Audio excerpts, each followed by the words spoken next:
Прийшли окупанти до нас в Україну, форма новенька, воєнні машини та трохи поплавився їх інвентар. Байрактар, Байрактар. Російські танкісти сховались з кущі, щоб лаптем посьорбати довбані щі, та трохи у чах перегрівся навар. Байрактар, Байрактар. Приперли зі сходу до нас барани для восстановлення великої страни. Найкращий пастух баранячих отар. Байрактар, Байрактар. Хто води всяке озброєння різне, потужні ракети, машини залізні, у нас на всі доводи є коментар. Байрактар, Байрактар.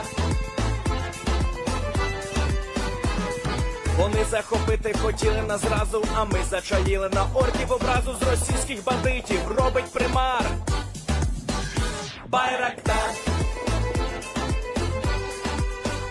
Байрактар. Російська поліція справи заводить, там вбивцю рашистів ніяк не знаходить, хто винен, що в нашому полі глухар. Байрактар, Байрактар. Веде пропаганду кремлівський урод, слова пропаганди ковтає народ, тепер нове слово знає цар. Байрактар.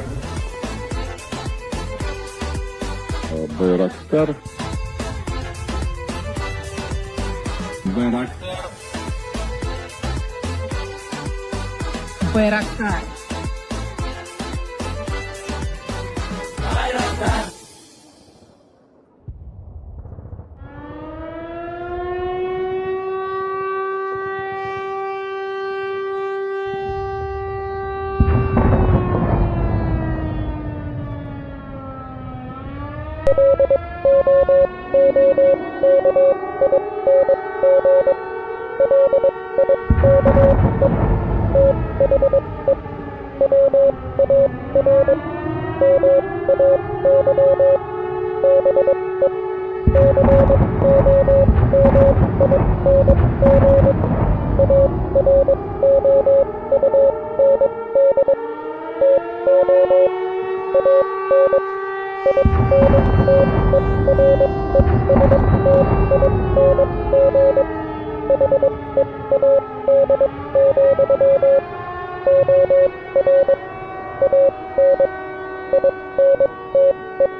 Yes. The Leaf Spring Army sends its regards.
Hello, everyone. I'm the Enforcer, and I'm accompanied by Enforcer Matt.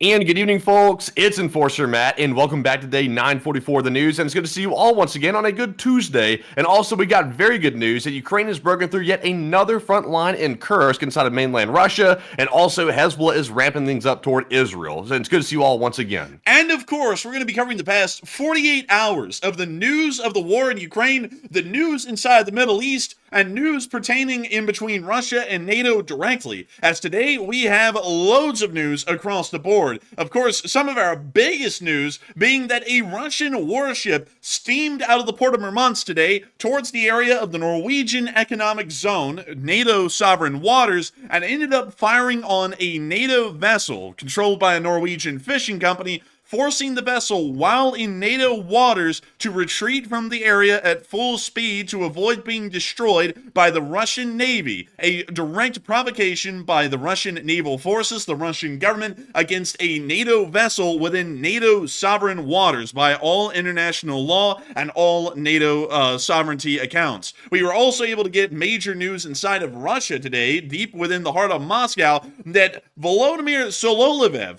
the top propagandist of the entire Russian Federation, the mouthpiece, it's been said, of the Russian government for 944 days now, has openly requested and demanded the resignation of Vladimir Putin due to alleged incompetence and complete mishandling of the war in Ukraine. A major bombshell development showing that even the devil himself stepping into the ring of fire to take on Putin. That's unbelievable. Man, it's insane. It is absolutely insane. The actual mouthpiece of Russia, the devil himself, Volodymyr Sololyvev, is now stating that he wants Putin to resign on air. This is not a quiet or hidden recording made in a back room of something that he believes personally. He said this on state television today. An insane move showing that confidence in the Russian public, in Putin's leadership, and the leadership of the Russian national government has reached almost a dead bottom as far as the war is concerned, and for great reason, as we are hearing today that Ukrainian forces are beginning to advance even quicker within the area of Kursk, and we are also starting to hear that Ukrainian forces are beginning to threaten the town of Glushkovo itself on the southern side of the RESIGN, largely leading to an encirclement of the Russian brigade on the southern end, and also a complete victory on Ukraine's western flank in the Kursk offensive, meaning that the Ukrainians will be able to solidify their defensive positions along the banks of the RESIGN River and ensure that they will be able to hold a much stronger offensive in the future to possibly gain even further ground within the Kursk Oblast, or to hold the ground that they currently have at this moment. We have also been able to get major news out of the remainder of Ukraine as well, and some follow-up information about the damage at the Tikhoretz ammunition depot from 48 hours ago, as to the kind of severe damage that was caused in its perimeter more so. And we also got incredibly major news out of Israel and Lebanon, as we are now starting to hear that Israeli government sources have declared a state of emergency, and Netanyahu has come out on air making a televised address to the nation of Lebanon, saying that Israel will be conducting action against Hezbollah forces for the foreseeable future, beckoning Lebanese citizens to evacuate the areas that are going to be afflicted south of the Litani River. And not that much longer after, we were able to see that heavy Israeli bombardments began of the state of Lebanon. We were also able to hear that Hezbollah has apparently declared some sort of a state of war, stating that they will be conducting hostile and offensive actions against the state of Israel within the upcoming days, showing that this area is certainly starting to finally kick off, much like it was supposed to way back in April, and it looks like the war in between Hezbollah and Israel is now on our doorstep and is no longer a thing that can be delayed. It is practically an inevitability and will be happening most likely here within the very near future. We have absolutely loads of news to cover, and these are only the big points. These aren't even the smaller points, like Lukashenko saying that Belarus needs to be ready for war incredibly soon, and a whole bunch of other things to actually happen on the Ukrainian front line. These are just the small tidbits of today, but it has been an insane and unbelievable, really, lack of words, news cycle that we have seen over the past 48 hours. And to get us directly into it, with the start of our first news today, and probably the most provocative action that has ever been taken by the Russian Federation so far against the entirety of NATO, is the one that happened just off the coast of Norway today, near Norwegian economic zone waters. Now, to explain something really quickly, this is not the first thing that Russia has done that could be considered provocative here to Western nations. We have seen many things happen that have been provocative before. Just to list off a few: drone exploding inside of Poland, about 10 miles inside of the Polish border, multiple drones exploding in the Danube River Basin, or more so the Danube River Delta inside of Romania, in between the area of Galati and all the way out to the sea itself near to Snake Island. We've also seen that a Russian drone has ended up exploding in Latvia near to the major city of RESIGN, about 40 miles inside of Latvia, and we have also seen multiple other times that Russian aircraft have intercepted NATO drones over the Black Sea and have ended up actually causing physical damage to some of these drones when attempting to intercept them or forcing them to veer off course. So, going off of this is not the first time that Russia has escalated, to make sure that that's very clear. But this is probably the most severe escalation that we've ever seen so far in terms of deliberate, direct action that has been caused by the Russian Federation. So to move y'all up here today and to tell y'all exactly what we heard from Visegrad 24, confirmed by government sources, a 163-meter-long Russian anti-submarine destroyer, the Admiral Levchenko, fired warning shots at a Norwegian fishing boat in the waters of Norway's exclusive economic zone. To explain really quickly why this is a big deal before we get into additional detail, this is a Norwegian fishing vessel. This technically makes the vessel a NATO vessel by all accounts. NATO has been an integral and key member of the NATO Charter since its founding in 1949. Norway, much like every country in the world, has territorial waters that fall under its direct sovereignty and jurisdiction. And outside of those territorial waters is what is called an exclusive economic zone. The exclusive economic zones are a lot like territorial waters and largely dictate that that exclusive economic zone is Norway's and Norway's alone, making that also fall under NATO sovereignty as well and NATO protection and jurisdiction. And it also means that Norway holds exclusive economic rights to those waters, extending off of their territorial waters and also inside of their territorial waters, meaning that any kind of activity to happen within those waters must be approved by the nation of Norway, the Kingdom of Norway more so, and it also must be something that the Norwegians want to do.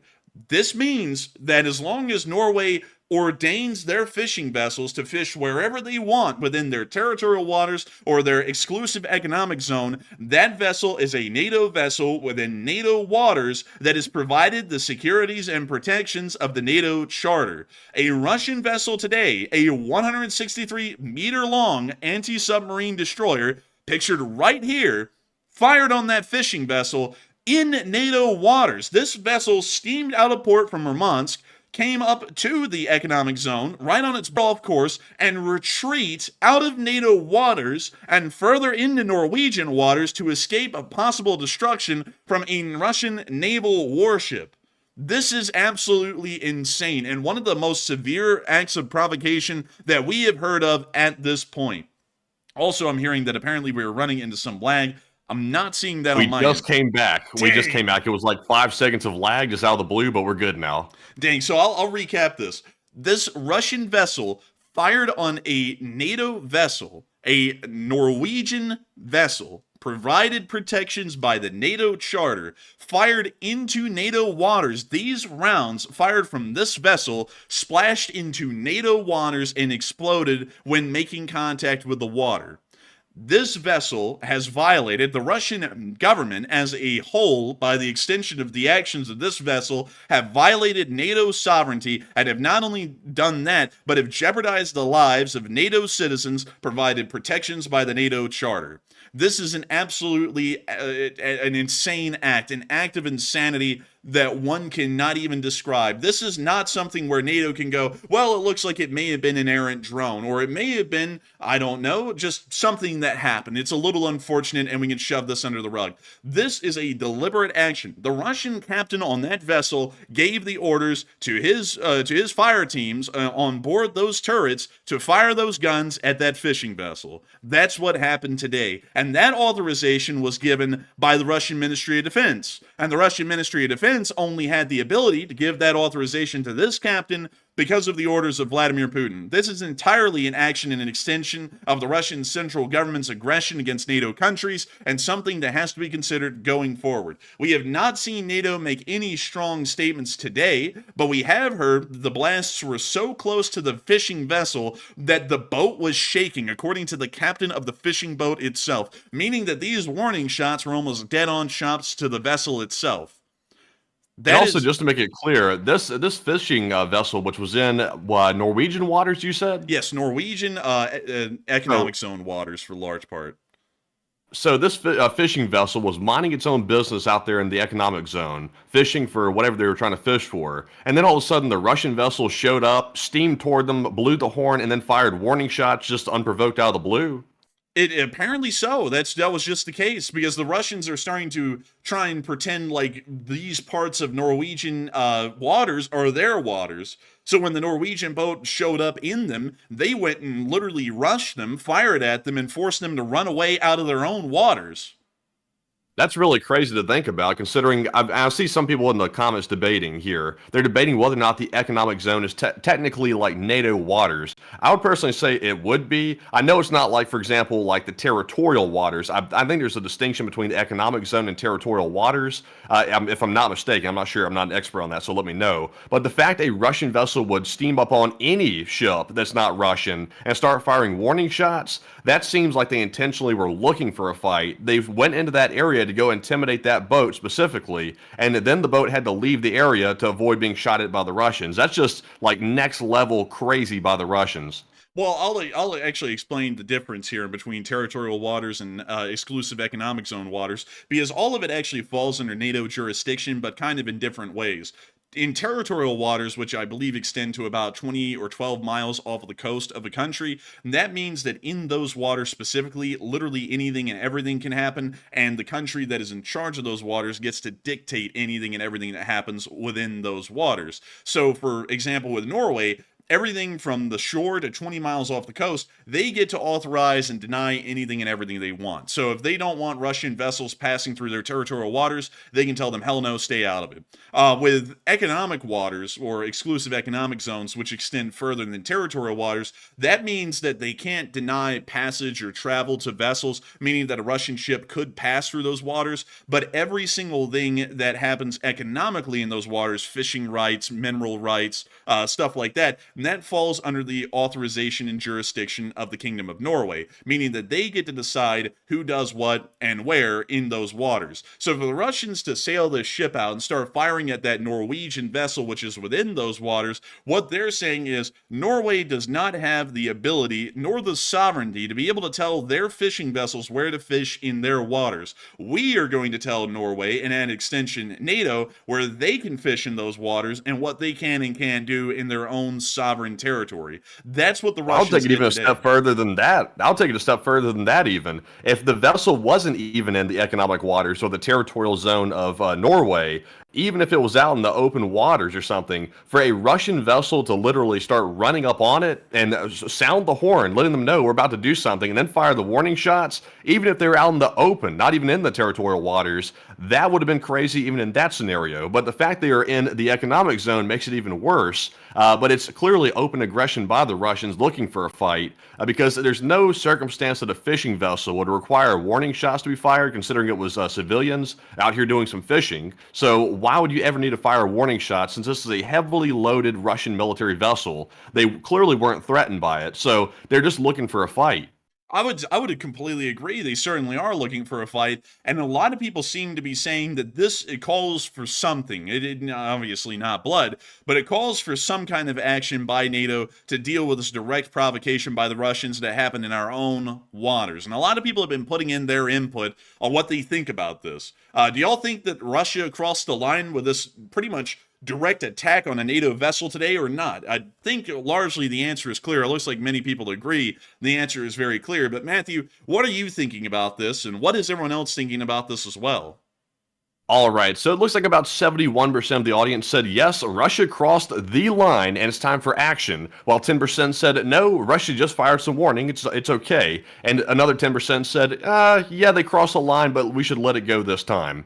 And I would say, kind of like the enforcer mentioned a moment ago, Russia's been doing so many things toward NATO members, like drones crossing the border and all sorts of things, incursions and everything, that Russia has crossed the line so many times, it's hard to keep up with how many times they've actually done it. This is the most recent event that caught the news, but this is certainly not the crossing of the line. This is just a series of events that they've been doing over the last year or so, really testing NATO's resolve. And right now, NATO is really not rising to the occasion to basically show their strength and let Russia know that we aren't going to be pushed back. NATO seems to be taking a very passive approach, and considering once again, even after this major event today of a fishing vessel being fired at by a Russian warship in the Norwegian economic zone, we still haven't heard any really big statement from NATO just yet about what they're going to do to respond to it or what the current status is based on this incident. So that's kind of crazy in itself. But I would say that this is another crossing of the line, and action has been needed probably months ago, but definitely needed now. So I'm with the 71%. But Enforcer, what say you? I would have to say this, Matthew. I just saw someone say, it's not a NATO vessel, it's a fishing boat.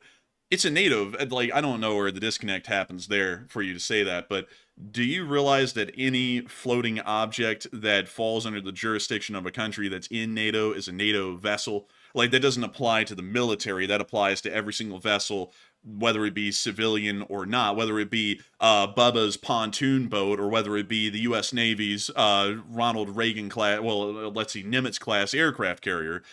Every single one of those falls under NATO jurisdiction. It's a NATO vessel. If you go read the NATO charter, which maybe that might be tough for some, but if you go and read the NATO charter, it clearly states any vessel, not military vessel. So going off of this, they fired on a NATO vessel. I know some people may be having a tough time with reading comprehension, but the NATO charter dictates that quite clearly, that any vessel that is within the jurisdiction of a country in NATO is a NATO vessel, period. It doesn't have to be a military vessel to qualify.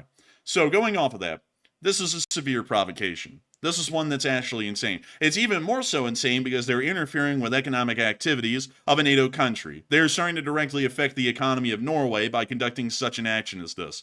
I would say that it is largely within Norway's ballpark to respond to this, but it really ought to be within America's ballpark to respond to this, because Norway isn't exactly equipped to be able to deal with a situation that could be as serious as this. So here's my idea. Here's my proposition.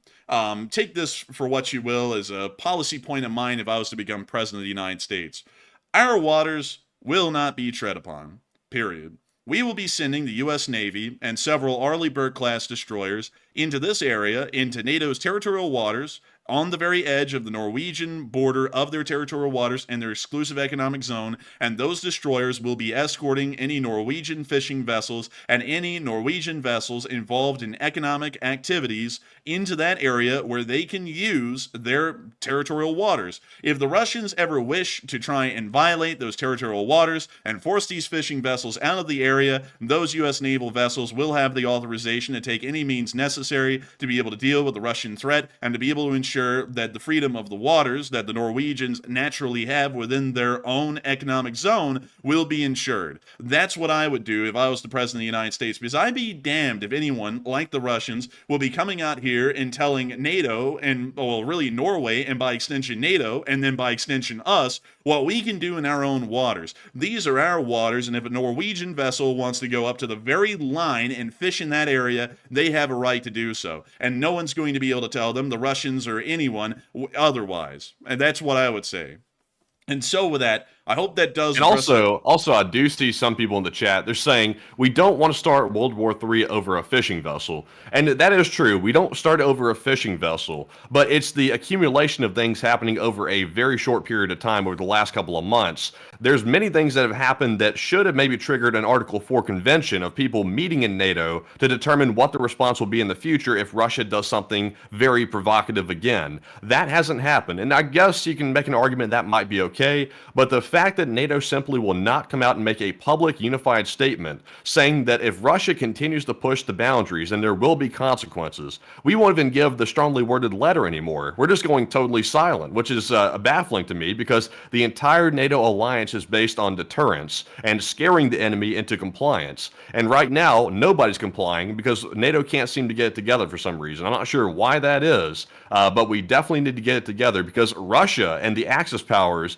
they are really getting it together, and they're testing us each and every day. For example, look at Alaska. They keep flying their bombers in higher frequency, and they keep doing it day in, day out. So, they're banding together and making themselves seem strong at least. They're really not strong in reality, at least Russia isn't, but they're making themselves seem strong. And NATO is actually strong, but we're seeming kind of weak right now. It's kind of a weird dox.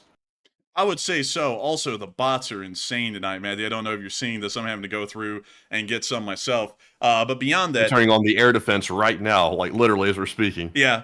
Beyond that, I'm seeing some people, some very interesting statements have been said that that's stupid, Enforcer. You shouldn't be president because that's stupid to start a possible war over a fishing boat. I'm not starting the war. I'm not starting the war at all. I'm just making sure that the Norwegians can fish in their waters. The Russians can do whatever they want to start that war when and where they want, but we'll finish it. That's what I'm saying. Because you see, I don't know if a lot of people are understanding this. We're only going out there with our warships to ensure that the Norwegians can do what they're naturally supposed to do according to international law. We're not doing anything aggressive at all. We're just sending warships out there to make sure the Russians can't do this stupid stunt again. Now, if the Russians steam out there and for some reason start trying to tell us what to do in our waters, well, then there's going to be a problem, quite naturally. We're not going to be starting it. They will be. But I'm not going to sit there and say, oh, well, hold up. We don't want a war, so we're just going to eventually let the Russians encroach onto exclusive economic zone and territorial waters until they pretty much control all of Norway's northern coast. And then we have no territorial waters of our own at all. And we just sit there and let the Russians keep on doing stuff like this until we have nothing left. That is an absolutely stupid point. Like, if you're not going to be willing to stand up for anything, you may as well just admit, I'm a coward, I find nothing worth fighting for, and I think that the United States ought to cease to exist, because I'd be damned if I'll ever have a spine to defend anything. And that's largely going to be my standpoint from this point forward. There is a point where a line must be drawn, and the Russians have certainly started to make it quite clear lines will have to be drawn. The Russians have sat there and they have bombed, quite deliberately, Latvia, Poland, and Romania several times, and they continuously make it look like it's an accident, but the distances that these drones are starting to fly into these countries and how close they're getting to hitting major cities, literally hitting on their outskirts, it is incredibly clear that these are supposed to be innuendos, forms of provocations by the Russians, bullying of a sort, really, of all of our eastern allies in NATO, and trying to make sure that they shut their mouths and back down a little bit, or else there might be consequences. Now they're going to do that not only on NATO's land, but they're going to do that in our seas. And we're going to expect to keep on letting this go. They're just going to keep on escalating. And every single time, weak, spineless cowards, like a couple of the ones that have shown up in the chat, not a lot of them, but still a few of them, will keep on showing up and going, this isn't anything worth fighting over. Let's just look away and let's just hope that it doesn't get worse. And it keeps getting worse, and these people keep saying the same thing, and it's an endless cycle until the Russians just keep on pushing it. Just like Hitler did in World War II. There was a whole bunch of spineless cowards that led to World War II happening, because they kept on going, Austria isn't worth fighting over. Just let Germany annex it. The Sudetenland isn't anything worth fighting for. Let's just let the Germans annex it. The Czechoslovakian nation as a whole isn't worth fighting for. Let's just give that over to the Germans. And then when they finally got to Poland, it was too late. We had given them so much breathing room and so much time to be able to build up their forces and get what they need to start off that Second World War, that by the time we put our foot down and said enough is enough, it was too late, and the Germans were already well on their way to beginning World War II in Europe. That's the same thing that a whole bunch of spineless people are creating the kind of atmosphere in Europe right now. We just keep on going, let's let the Russians buy time. And in fact, let them piss on our heads. Why not? We'll just sit back and let them do it. And in fact, we'll turn a blind eye. We'll sit there and say, hey, is it raining, when they're pissing on our heads? This is ridiculous. It really is. And also, the truth is, the truth is, when we take a strong stance, that does create that deterrence factor, which is what NATO has to have to function properly. And that is supposed to prevent war. And people will think, well, if we don't respond to the Russians, for example, with the fishing boat incident, if we don't respond with the Polish incursion with the Russian drone, if we let that stuff go, then we'll prevent war. In my opinion, that's actually causing war to get more and more likely the more we let that happen, because that's letting Russia push the envelope even further until eventually we will be forced to actually take real military action against Russia, because they've gone so far and we've let them push the line so far back that we're forced to take action. That's actually the quickest way to war, and not being strong and trying to create deterrence. That's the way you actually prevent war from happening. Yeah, I mean, it's absolutely crazy, Matthew, the kind of mindset people have. Like, they're literally the appeasement camp from World War II. If we just keep letting them push the envelope, they'll never get to the envelope of starting a full-blown war. They'll never get to that one. That's literally what Neville Chamberlain said before World War II. He said, if we just keep giving the Germans what they want, the world war will never happen. And guess what? They literally gave everything the Germans needed to start World War II. That's the same thing we're doing now. And people keep on saying it's just a fishing boat. It's just a fish. It was literally just a little drone yesterday. Now it's a fishing boat today. Next thing you know, it's going to be the entire economic zone in the northern coast of Norway. Next thing you know, it might even be the Baltic Sea. It's just going to keep going, and people aren't seeing that now. There's a clear chain reaction here that has started. They're starting to escalate beyond just the random drone exploding near the border of Ukraine inside of a NATO country, or in Latvia for that matter. They're starting to move on to bigger things. This fishing boat, whether people like to realize it or not, is a big thing. They are denying the access of a Norwegian company in Norway, in Norwegian waters, access to fish in their own waters.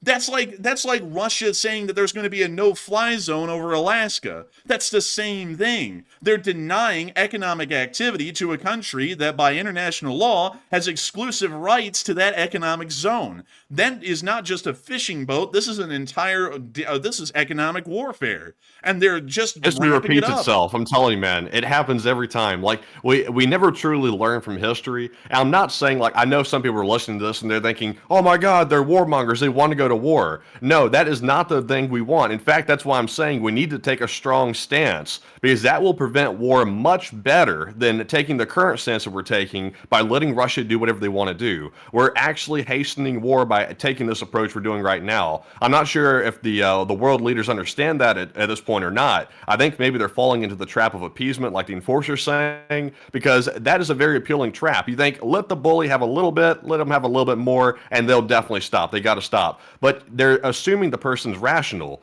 Putin is not rational whatsoever. The guy's a madman. He's sending his people in to get killed in the masses in Ukraine and trying to commit a genocide inside of Ukraine. That is nobody you can rationalize with. And that seems to be the way that the world leaders are operating right now, is that he'll be rational. And it's simply not the case. And it really is not the case. There has to be some kind of serious action to show the Russians there's going to be no more pushing around. That's what we need. The appeasement needs to stop, and we need to put our foot down. And if the Russians were smart, they'd back off while they could, because they're not going to win a war if a war comes. I can promise y'all, the West, while everyone in the West likes to sit around and mope and groan about how the West isn't this kind of a fighting power, there's been no conventional force on the face of this planet that has ever won against a combined NATO force or America alone. There has not been a single one in a conventional war that has done that. And I will promise you this, if the Russians started a war over something as benign as fishing waters, that would be absolutely insane, and they'd lose the war. And I don't think the question should be, are we willing to fight and die over our own economic zones and our own sovereignty? The question ought to be, are the Russians willing to die to try and exert influence over our territory? That ought to be the real question here. And I'd have to say their answer would probably end up being no. But we have to have the spine to be able to stand up and say firmly enough, you're not pushing us around anymore, and see where it goes from there. Because I'd promise y'all, the Russians would back down and they'd move away. like nothing. And if they didn't, well, that's unfortunate for them, because we're certainly not going to be on the losing side of that conflict. But anyways, with that, also some people said Vietnam. Vietnam wasn't really a conventional war. It was an unconventional war, an asymmetrical one. That one we did kind of lose, but in a conventional war, we have never lost. Not a single time. The only time we've gotten close was the War of 1812, and that was a draw. But anyways, with that, it is time for us to move on into the rest of the news, because y'all thought that this was really something impressive. We're about to go to something else very impressive, probably even more shocking than Russia firing on a NATO vessel. And y'all are probably wondering, what could be more shocking than that? And it's actually in our title. Russia demands that Putin resigns. And someone was just here in the chat a second ago and said, I heard from another YouTube channel that Russia's biggest propaganda mouthpiece just demanded that Putin resign. And I don't know if that's true. Does anyone have proof? The proof is right here. Volodymyr Sololyvev, the devil as he's called on this channel, the main propagandist of all of Russia, the guy who has been pushing Russian propagandist speaking points for 3 years now. He has been the guy who has been the guy. Like, he is the mouthpiece of Russia. And he openly demanded today on state television that Putin resign, and he even had some very strong words to say about it. So I'm going to read the subtitles here word for word, and then I'll play it again and let y'all hear the actual statements in native Russian that he made. So here we go. It is not enough to imprison those who have done wrong. It is also necessary to appoint those who understand how to do it effectively, quickly, and clearly. And it does not matter what ministry they will work in or what they will be called. I do not care at all what color a cat is. It is important that it catches mice. So let's move on to the concrete solutions. If this requires the resignation of the Supreme Commander-in-Chief, well, as my friends say, I understand that, well, I have no such salary to make such decisions, but let's still take the best we had in the experience of great epochs and deal using these methods that are necessary to do here and now.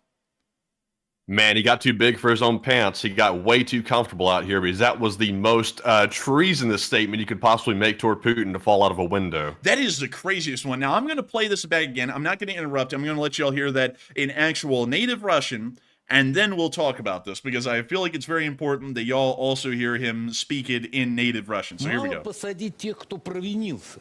Еще необходимо назначить тех, которые понимают, как это сделать эффективно, быстро и четко.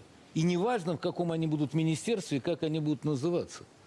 Мне совершенно не важно, какого цвета кошка, важно, чтобы она ловила мышей. Поэтому давайте уже переходить к конкретным решениям. Если для этого необходимо, чтобы была ставка Верховного, ну, как говорят мои друзья, я понимаю, что вообще, ну, как бы не по моей зарплате такие решения принимать, но давайте все-таки брать все лучшее, что у нас было в опыте великих эпох, и решать теми методами, которые необходимы для того, чтобы здесь сейчас. Now, this I think the other guy that just grunted after you said Supreme Commander in Chief, I think he knew how bad that statement was that he was making, and he was like, oh no, he did not just say that. It is crazy, and I see a load of people putting in some ideas on this at the moment, and Matthew's about to ask y'all a question about this as well to really get what most of y'all are thinking on this at the moment. But a lot of people are kind of throwing around the idea that he was told to say this. I'm actually going to have to be in the camp before we even ask y'all about this, that no one told him to say this, he actually just said it. And here's why. The Russian central government is run by Putin. The entire thing exists because of Putin. There's no people in the background who are pulling the strings on this network to make this guy say this thing. The people who pull the strings behind the scenes are Putin himself. There's no one else that pulls these strings. This guy is the mouthpiece of the Russian government, and that means he's the mouthpiece of Putin. Now, for this guy to say something like this, he's completely lost really, Putin has completely lost the faith and trust of the Russian public, to the point that even this guy is starting to not believe in it. That's what I would have to say, because this is something that we've seen people get into hot water for. Let me remind y'all of one. Igor Girkin. Y'all remember him? He was the mouthpiece of Putin in the Donbass. He was from, I believe, the Donetsk or Luhansk People's Republic since 2014. He had not only been a commander of one of the proxy groups in that area, he had also become a spokesperson of Russian expansion into Ukraine. once the war in Ukraine started, about a year after it started, he started to make statements critical of Putin. And a lot of people thought that that guy was a mouthpiece, and that at the time, his statements were also in a very controlled fashion as well, possibly just controlled opposition to make it look like Putin wasn't that favorable. But that was not the case. It was literally just months after he made those statements that he got taken off air completely. Then he got extradited to Russia. Then he went on trial. And then the Russians found him guilty of treason, and now he's serving in a penal unit on the front lines in Ukraine. Somewhere out there, somewhere. We don't know where, but he was sent to actual punishment service in a penal unit inside of Ukraine on the front lines. That man is now out there in the meat grinder. There was no controlled opposition to what Igor Girkin said. And this kind of a disease, as it would be viewed by the Russians, has now spread to the very head of the Russian propaganda ministry for the large part in Russia Channel 1, the literal main channel in Russia that the Russian media controls, and by Volodymyr Sololyvev himself. This is the guy. Like, if he says something like this means that confidence has been lost across the entirety of the Russian public. And another thing you'll have to remember is that if they were wanting controlled opposition, why in the world would they go to have controlled opposition in the literal voice of Russia? This guy speaks to everyone in Russia. There's 120 million people in Russia. Most of them have televisions. And every single one of those televisions have this channel on it. If you flip onto a channel, this is the high chance this is the one you would be on. Why in the world would they make their controlled opposition the literal voice of Russia and possibly turn a large part of the public against Putin with this single statement? Why in the world would they do something like that? That makes absolutely no sense and would probably destabilize Russia so much if this was a controlled effort that would end up damaging Russia more than it would do them any good whatsoever. And so a lot of people have been weighing in right now on what in the world is going on with Sololyvev.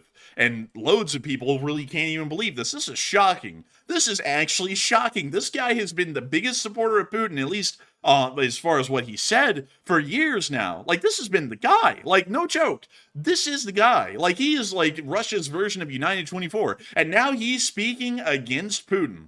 And a lot of people are putting in their thoughts on this. And some people are saying that he got way too comfy in his position, and he certainly messed up a windows in his future, or prisons in his future, or maybe even penal colony service, or penal service in a penal unit on the front lines. Some other people are saying that this was planned for some reason, although that reason would be completely lost to everyone. Like, we have no idea why, but people think that there is some ulterior motive to this guy saying this on TV. Some people are saying that it seems like nothing. That's a very small group of people who are saying that. And some are saying that it's a little bit unsure and undecided. They don't really know what to make of this, but this is one hell of a wacky occurrence regardless. Loads of people are weighing in. And Matthew, what are people thinking about that? What are people saying about it? And what are you thinking about it as well? All right, so the majority of the audience said Sololyvev got too comfy and messed up. About 58% of the audience said that, while 32% said this was planned for some reason, and only 3% said this really seems like nothing to me and it's being blown out of proportion. And on this one, I will say I am confidently with the 58%. Sololyvev did mess up. This was not controlled opposition. That would make no sense whatsoever for him to come out and say this. And since he does talk for a living, kind of similar to what we do talk and do journalism for a living, sometimes you say things which you don't really like after the fact. You might be like, I wish I didn't say that. And also sometimes we get flamed by the audience. But luckily for us, if we say something stupid once or twice, we get flamed by the audience and we typically move on from it and we don't say that again, or we'll fix and correct the statement. With Sololyvev, if he messes up, he's finished. He's falling out of a window. Like, his life's going to be over. And I think at this point, that's probably what we're going to see. Sololyvev is in severe danger right now. And I think even his colleagues on that show right there could tell that, because based on their reaction and the looks on their faces and that grunt from that one fellow in the corner, they know that was something you were not supposed to say, and he just stepped in it. He got too comfy. So I think he's pretty messed up. I'm with the 58%. But Enforcer, what say you? You know what? You brought up a good point, Matthew. Let's mute the clip and let's just go look at the reactions of everyone in the room when he says this. Also, Sting said, are we sure this is not a deep fake? This isn't a deep fake because this has been everywhere today. Everyone's been talking about this. So I'm going to show this. So this guy, see how everyone's attentive at the beginning of this speech right here? This guy's staring at Sololyvev. They're about to pan to another guy, I believe. And this guy, he seems attentive, but he starts to look down. When he starts talking about removing officials, he starts looking down a little bit here. And then at this point, he says, if this requires the resignation of the Supreme Commander-in-Chief, and you can see that everyone in the room starts to look down because they're clearly trying to show that they're not involved in this statement and they don't support it in any means whatsoever. Also, let me go back to that grunt that guy made. Listen to this. That guy right there, he's clearly trying to indicate, I'm not with this at all, like with that noise. Yeah, he's definitely not with it. He's doing that actually, like that's actually not a bad idea really, because if these other people agreed with Sololyvev on that statement, they're all getting the window. So I think probably the other ones are safe, but Sololyvev certainly isn't. Yeah, he's probably now Sololyvev is going to get put into the grinder. He may be the only one, even if others agreed with him, just to set an example and not rock the boat too much. But let's now look at the room after he made that statement and after that guy went, oh, they're going to pan the camera. And this guy, he's not really wanting to look at him. This guy is looking down. He won't even make eye contact with him at this point because he doesn't even want to show that he even agrees with us at all. And then in a second, I believe they pan to one more guy right here. And this guy isn't even looking at Sololyvev. He's just looking straight forward with the most stern and most disappointed look that you can see. Everyone in this room looks like they were just hit by a bomb. It looks like they've been told there's a bomb in the room and it's going to blow up if this guy keeps talking. That's what it looks like. Everyone in this room got put on pins and needles with this little monologue right here. And if this was planned, the studio would be in a far more happier disposition than it is at the moment. Everyone would have been going, maybe, why not? They would have felt much more free to talk about this than what they are right now. Every single one of them visibly got nervous and very spooked by this statement. They are terrified by what this means because it could mean that they're also going to prison. It certainly means Sololyvev will be. We will not be seeing Manchurian collars anymore on this channel, and we will also not be hearing this guy probably talk again in a couple of weeks. He probably will be taken off air, and y'all will be very shocked to hear that he will be put up on charges of bribery and corruption. That's probably what the go-to is, or he'll end up dead. There's really two ways that this will go. There's not really a way that he will be able to remain on air, though. Historically, that's never happened with statements like this made by anyone that's in a Russian-controlled zone like occupied Ukraine or inside of Russia itself.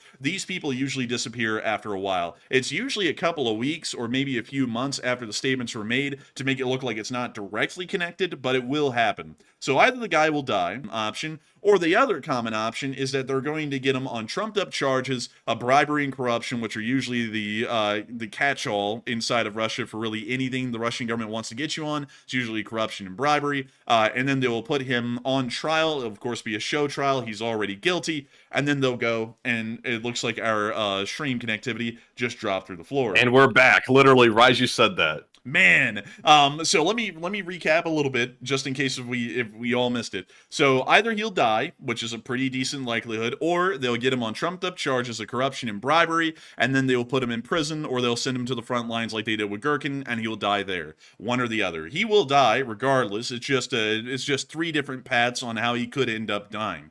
But this guy has crossed the line, 100%. This was not approved by the Russian government. That's clear by the actions of everyone else in the room when he made the statement, and he will now be counting down the time that he has left until his inevitable demise. And so with that, I hope that does address that well. One of the most shocking things that happened today, honestly, even more shocking than a Russian warship firing on a NATO fishing vessel, or a NATO vessel for the large part, is the fact that he sat there and said that about Putin on live TV today. Moving on from that, though, even more shocking things have been made today in Belarus as well, as we've been able to hear that Lukashenko has once again beaten the drums of war. He's once again saying they're going to be going to war. So I'm going to let y'all listen to this clip right here and kind of get an idea of where the Belarusians are today. Once again, they had to move Lukashenko out into the glamping tent to make it look like he's a real field commander. So here it is. Формула. Хочешь мира, готовься к войне.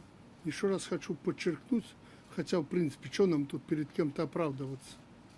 Что мы не собираемся воевать, мы не хотим воевать. Все это уже сказано. Но это слушают, но делают свое дело. Наши противники, наши соперники, те, кто готовится против нас, ну, будем прямо говорить, воевать. Поэтому нам надо готовиться к войне. И дай Бог, чтобы этой войны не было. Как бы ни была острая обстановка вокруг Беларуси, мы пока не наблюдаем тенденций к развязыванию против нас войны. Но, видя, как разворачиваются события на фронте в соседнем государстве и изучая войны, которые случились последние годы в мире, мы, как я уже часто говорю, реформировали 4 свою армию, а это, наверное, уже 5-й раз подходим к модернизации собственных вооруженных сил. Мы много увидели новинок, поэтому сегодня обсудим это. Первое – это война. Правда, я сегодня услышал тезис от нашего ведущего на учениях, новый. Ранее я этого не слышал, и слава Богу. Но мы всегда... Oh my goodness. He said, but we've always believed and still believe that a modern war without drones is impossible. Wow, they're geniuses, Say you don't man. know modern tactics without saying it out loud. Like, that's perfectly saying it right there. Man. Man, he's sitting there talking about... Also, I like how he says that Belarus is like a free-thinking country. Like, they want to go to war, they will. If they don't, they don't. It's like, with a caveat, if Putin says you can. Like, a huge caveat right there. Like Lukashenko can't do crap on his own. Like, everybody knows that. He follows the orders of Putin all the way. And he's sitting here acting like, oh, we, like, command our own military. It's like, no, you don't. Nobody buys that. Man, he's like anyone who falls into those, like, political commentator groups on either side where they say we're free thinkers. It's like, no, y'all aren't. It's like y'all are going on like a very well formulated, like, kind of an input and output here with y'all's channels. This is not a free thinking country here at all. These people here are doing exactly what the Russians are telling them to do. Also, this is like one of the stupidest things that they said. We've always believed and still believe that a modern war without drones is impossible. You wouldn't have to be a genius to come up with that conclusion. They're saying this like this is some sort of a deep survey and analysis that they did to figure that out. Literally anyone in the world with eyes could see that from 2020 onwards with the Nagorno-Karabakh war, the second one, that drone warfare was in the future of everyone. Drones were the way forward because there was no other way to fight properly, or at least level the playing field against an opponent that had drones. So a really stupid statement for him to make and make it sound like it's something brand new and revolutionary here. Ridiculous, really. Что нынешняя война без беспилотников невозможна. Сегодня он сказал, что как бы там ни было, беспилотники, они могут повернуть войну, развернуть и так далее, но без солдата, без надежного оружия у этого солдата мы не сможем обороняться в Беларуси, ну и нас никто не сможет завоевать. Поэтому, да, беспилотники – это серьезная новинка. Да, она, наверное, войну, если вдруг случится, она вспять не повернет, наверное. Oh my lord. Dude, I get a kick out of them acting like they're really fixing the whole Belarusian military by bringing in like a very limited number of drones. He's like, it won't really reverse the course of a war if it breaks out, but might help out a little bit. It's like, what are you, an idiot? It's like anyone who with a brain knows this at this point. Get on the game. But also, he also had more stupid takes. Now this one was crazy good. So here we go. Once again, the Belarusians are obsessing with the drones because drones are new to them. You know, like when you live in Belarus and the best thing you see is a fire in a cave and then someone brings around this flying looking spider object that can blast someone with a grenade from like 3 miles away, you're pretty impressed by this stuff. So let me read to y'all here what Lukashenko said today about drones. Today's warfare is a war of drones. Wow, this man is like as good as like let's see, Sun Tzu. I mean, hell, he might like even hire this man. Man, I got to tell you, man, we need this guy over here in the West because if he can come up with smart stuff like this, we're finished, dude. We're toast. Like drones are the modern war, like crazy, dude. I never even heard such a thing. Nuts. The beginning of the military operation in Ukraine and what it has become now are, as they say in Odessa, two big differences. Now it's clear to everyone that there's no war without drones. Drones, including small ones and strike drones, are already being used to chase down soldiers. I appreciate Russian one specifically. Yeah, already chasing down their own side for the large part. Also, Matthew, I really appreciate that they really showed the absolute girth of Lukashenko's gut because it's so big they couldn't even find a military jacket for him to fit, so he had to just wear it unzipped. Did you notice that until now? Man. Because I just noticed that. Nah, I didn't notice that. It's like they're like, we're missing. I think we're missing 3 drones, and everybody looks at Lukashenko, laughing nervously. They were tasty. Dude, he looks like fat man in a little coat, but Eastern European. You know what I mean? Like it's like, dude, this guy's about to sit there and break the coat in a second if he like flexes or anything. It's been. Yeah, I'll tell you what, that's crazy. So here's something, Matthew, that's really going to blow you away. It's been calculated that a soldier is 5 times more expensive than a drone. Now, I just want to put this into context for all of y'all. Drones that the Ukrainians use, and specifically the drones that this war has ended up really consuming at a great speed, they're worth about $1,000 a piece. So what Lukashenko was saying is that a Belarusian soldier is equivalent to $5,000 US. That's it. Nothing more, nothing less. $5,000 US. To put that into context, one Belarusian soldier is about worth 2 AK-74s here in America because they're about $2,000 a piece. So a Belarusian soldier is worth 2 rifles or 5 drones. That's a pretty bad exchange, I'm not going to lie. If I just heard the commander-in-chief of my nation say that I was worth $5,000, my faith in surviving a war would plummet. I'm not going to lie. So moving on from that, so if you take out one soldier with a drone, it's highly cost-effective. Roughly speaking, the way the military calculates it during war, training and equipment, equipping a soldier is 5 times more cost. Wait a minute. So he's not saying that the soldier itself is worth 5 times the amount of drone. He's just talking about the equipment on the soldier. So man, the soldier's worthless apparently, according to Lukashenko. Dude, Lukashenko is like, the soldier's like, so if the equipment is $5,000, what am I worth? And Lukashenko is like, you're not even worth the woman that spits you out, believe. It's like, dude, he just said they're worth nothing. But also, what's worse, he's saying that their kid's only worth $5,000. Like, dude, that's literally just like a rifle and some clothes and maybe a helmet. That's it. Like, there's nothing else, dude. That's sad. Then the drone that's hunting the soldier on the battlefield. That's why today, victory or even the concept of war can't be discussed without drones. He loves the word drones. Drones have now established their place, just like counter-battery warfare or electronics warfare systems that counteract drones. Well, he's a genius, right? And also, how demeaning to the Belarusian service members. You are worth nothing, is what he said. The equipment is worth more than you are. That is absolutely crazy to hear him say something like that. I'm assuming the Belarusians wouldn't do well in a war. Just putting that out there. But moving on from this craziness inside of Belarus, it's time for us to move on down and into the Middle East, because there's been a lot going on down here. And it's something that we have to address because war is coming. A lot of people have been saying that for months now. But at this point, both sides are making it very clear that war's coming. Their direct armed actions, their offensive actions on each other is certainly indicating that, and we have to get into everything going on down here because it's absolutely major. But before we get on into that, before we start talking about that, we do have a couple of interesting questions. So Matthew, what do we got? All right, so jumping into our first question segment of the night, we have our first one, which is from Mr. Shroom Kid, who puts in a very generous $50 donation. And thank you very much, good sir, for that support. He said, Putin is just mad that he didn't get to come out to the USA and take a ride in a C-130 and sign his mortar shell.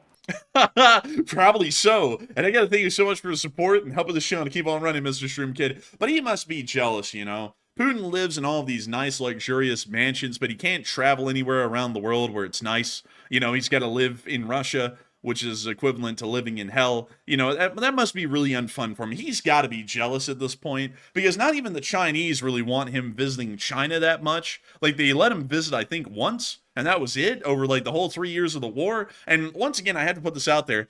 He can go to China whenever he wants to. He just chooses not to. Well, largely he doesn't choose not to. The Chinese government chooses not to let him in because he's only been there once. Like, only one time, and that was it. Never been to China again. And China's the only thing in the Russian world at this point that is not a complete hellhole. It's only an industrial hellhole. But, you know, there's some redeeming qualities a little bit about China. Just very few of them, but still more than Russia. But still, it is pitiful to see how badly Putin is doing at this point, how badly the Russians are doing, how much they're escalating, which is clearly a sign of panic, really, on the Russian governmental side. And also now that even Sololyvev is starting to publicly turn against Putin, things just aren't going well in there, are they? I would just have to say, not good at all, very sad, and hopefully we get to see that it gets even worse. And so with that, I thank you so much once again for the support and helping this channel to keep on running, because if it wasn't for folks like you, Mr. Shroom Kid, we wouldn't be able to make this channel possible.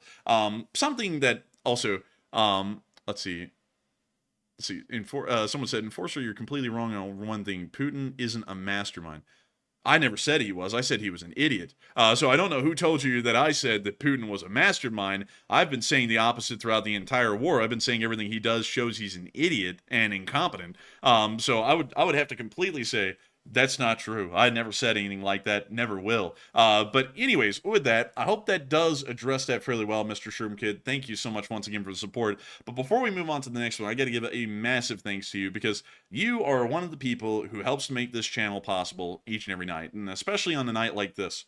So far, in just 1 hour, 80,000 people have watched this stream, and at the peak, we've gotten up to about 14.7 thousand people here. There's still 13,000 people here right now as I'm talking, and that is absolutely crazy to think. And I gotta thank you all for being here with us tonight. We're highly honored to be able to cover this news for y'all. We still have loads more to go, and the folks like you, Mr. Shroom Kid, and your support helps to make this channel possible and helps us keep this thing running, because we run this thing ad-free and sponsor-free. There isn't a single dime that's made running the stream, and y'all can actually see that right there. The monetization is off on every single live stream that we've run since the dawn of time. The only way that we are able to keep this channel running for about the 82,000 people who have watched this channel so far, and the 13,000 people who are here, is thanks to folks like you.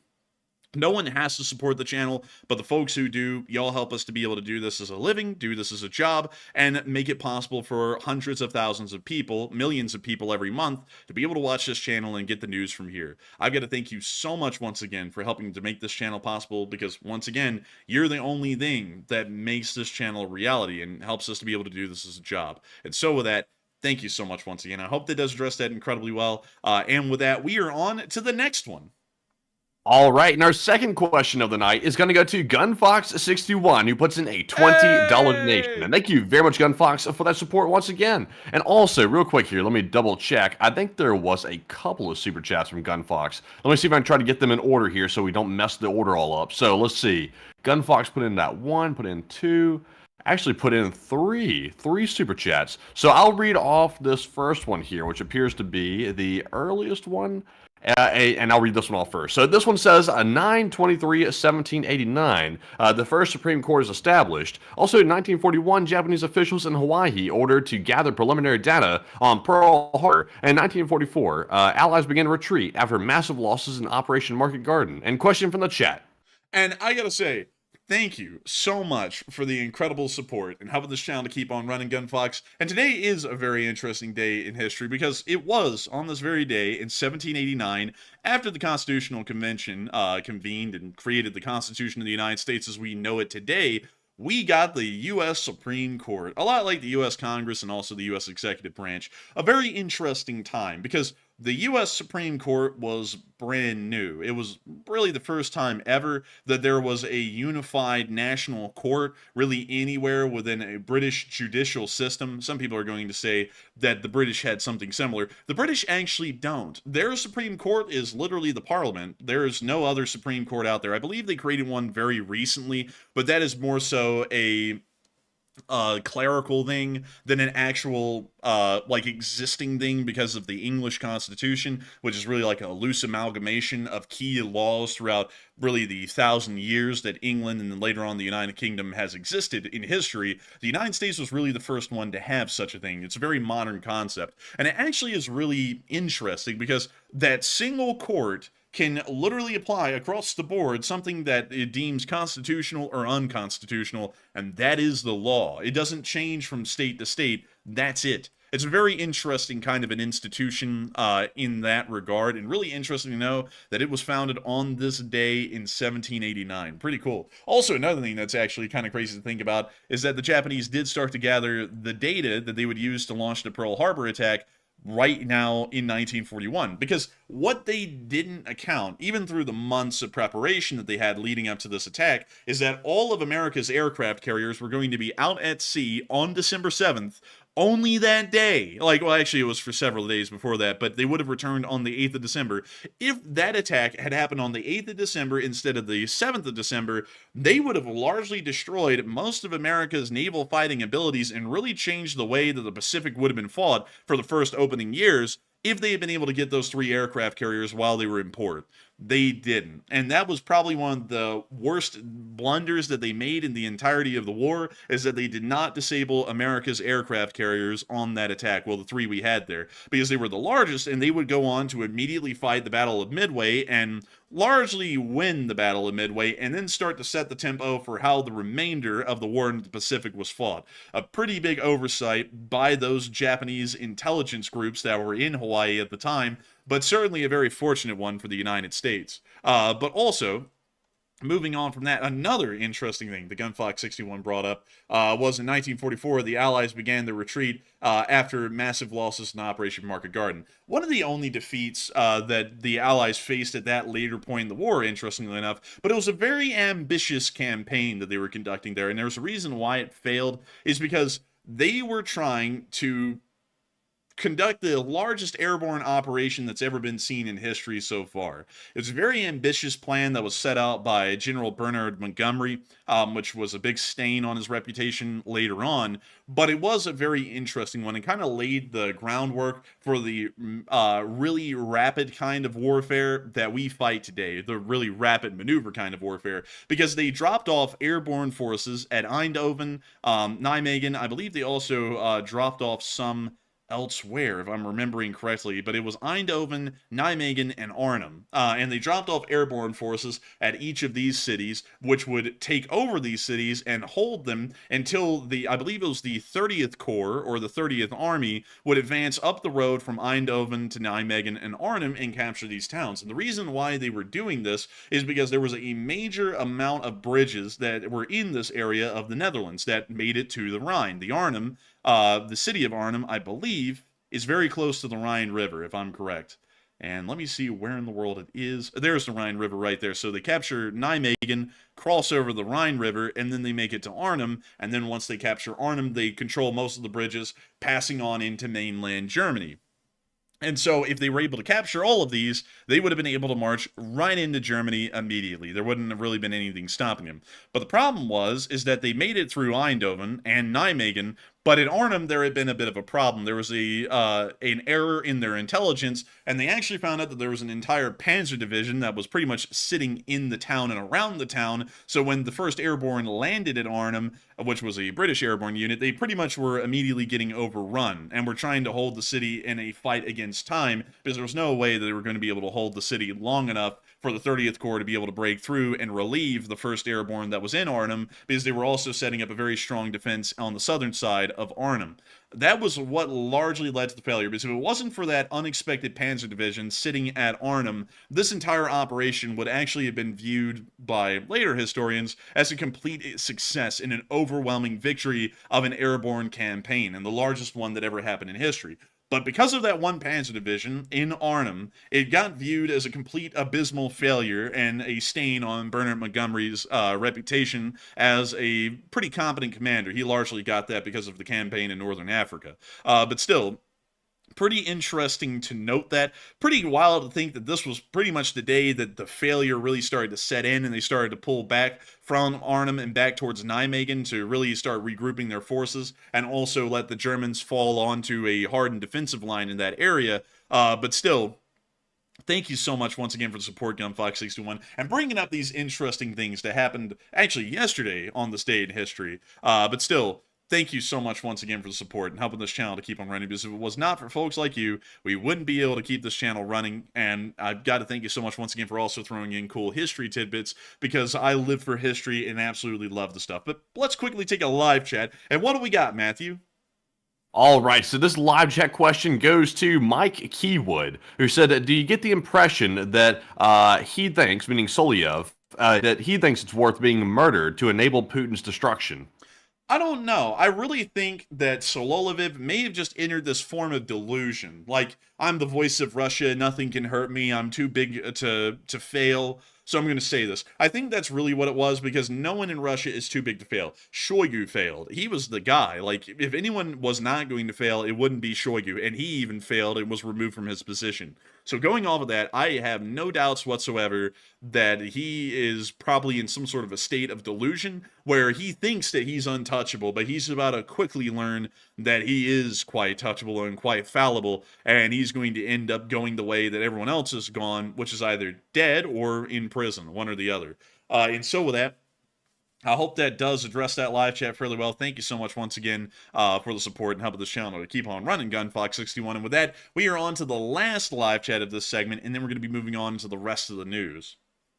All right, and this one is going to go to DL Hemingway, who's also a longtime channel legend. He's old guard, and he puts in a $20 donation. And thank you very much, DL, as well, for that support. And he said that NATO must take a stand. And I completely agree with that, DL Hemingway. NATO must make a stand, and it has to make a stand now. That's something that I'm trying to make clear with the statements that I'm making on this channel. A lot of people, and I'm going to have to say this quite honestly at this point, because I feel like beating around the bush about this isn't a good thing. These people are well-intentioned, but they're cowards, because there is a point where you have to draw a line, all right? If you let someone keep on coming up to you, and let's say this, let's give this as an example. You keep on driving home and your next door neighbor just can't stand you. So when you're out in your driveway one day and you're watering your flowers, they just come outside with a 44 Magnum and just cock the hammer, pull the trigger, and fire a round that goes right over your head.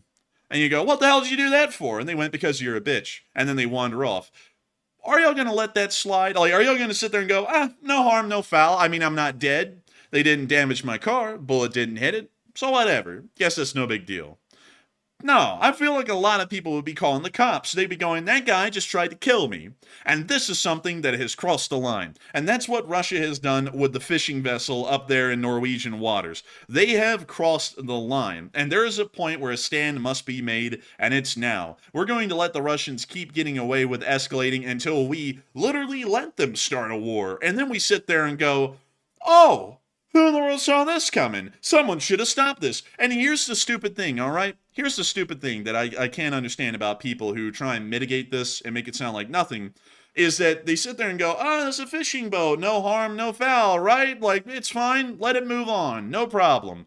But then they sit there at the same time and they go, who in the world couldn't have seen that Hitler was a maniac intent on conquering Europe? We should have stopped him before it happened. And these people don't see a single problem with saying two contradictory things, because everyone in the world agrees that everyone should have come together and stopped Hitler before that war was able to get fully blown in 1939 into a world war. Everyone agrees it could have been stopped too before that. In 1936, in 1937, and 1938, for 3 years, everyone sat around and did nothing. Everyone agrees on that in the modern day, and everyone says that we should have stopped them when we had the chance, so that we would have been a far less bloodier war, and it would have been dealt with, and it wouldn't have turned into a world war like it did historically. And then when we sit here and say stuff about, look at the Russians, we have years and years of trends showing that they just keep escalating against us, and we keep backing off just like everyone did leading up to World War II. And then when I say we need to put our foot down and stop this before it actually becomes a serious bloodbath in the future, and one that we can't avoid, and then people want to go, oh, you're warmongering, this isn't anything to fight over, this is nothing. And it's the same thing over and over and over. And it's actually true, in my opinion, that some people, and I'm not saying that this is all of y'all, I'm saying that this is a very small group of people that I've seen in the chat tonight, which have actually gotten violent against us, and most of them have gotten banned. But those people are the people who are doomed to never learn from history. They will repeat it over and over again, because I don't know. I guess they are just scared of actually saying that there's a line and that we have standards. And my standards are no one's messing with us. Like, they can do whatever they want in their own waters, but once you start firing on vessels in our waters, that's where the line's crossed. Because Norway isn't some faraway country, that's a part of our sphere. That's a part of our waters for the large part. It really is our waters. And if that comes under threat, it's not going to be that much longer until a Russian vessel fires on an American fishing vessel in Alaskan waters, in American exclusive economic zones, and then we sit there and go, how did this happen? And it happened because we allowed it in Norway. That's why. And so with that, I hope that does address that well. And I personally think on that one, they would probably never have the guts, like meaning Russia, they would never have the guts to fire like they did on that Norwegian boat. They would never do that to an American boat. Even if the line got pushed farther back, Russia's always going to pick on the people they think that they can get away with it. And even though they are in NATO, for example, Norway, they knew they could get away with it because America's like, it's not really us. And then NATO's like, we can sort of overlook that again and stuff like that. But if it came down to being done to the United States, I think we'd take a much more different approach to that. I would feel like we would, but at the same time, though, we're certainly not setting a trend at all with our actions, even with our allies and partners, that we would even have a spine to stand up for ourselves. You know, like that's... Oh, yeah. You know, I feel like I get what you're saying. I don't think they would ever get to that point, but we're clearly setting the groundwork for them to get to that point, and then everyone in America is going to be going, what happened? Why did they do that? And it's going to be because we were cowardly all the way up till that point, so they thought, hey, we can do this now, and no one's going to do anything about it. It's literally just going to keep going. Oh, yeah, we should definitely make it. We should definitely make it an equal response. If we would respond one way, if they were to fire at our vessels like that, then we should do the same thing for all of our NATO allies. That's the way it's supposed to work, at least. But it's not really working that way. Right now, it seems like every man for themselves at this point. Yeah, and also here's a way that I'm looking at this moment.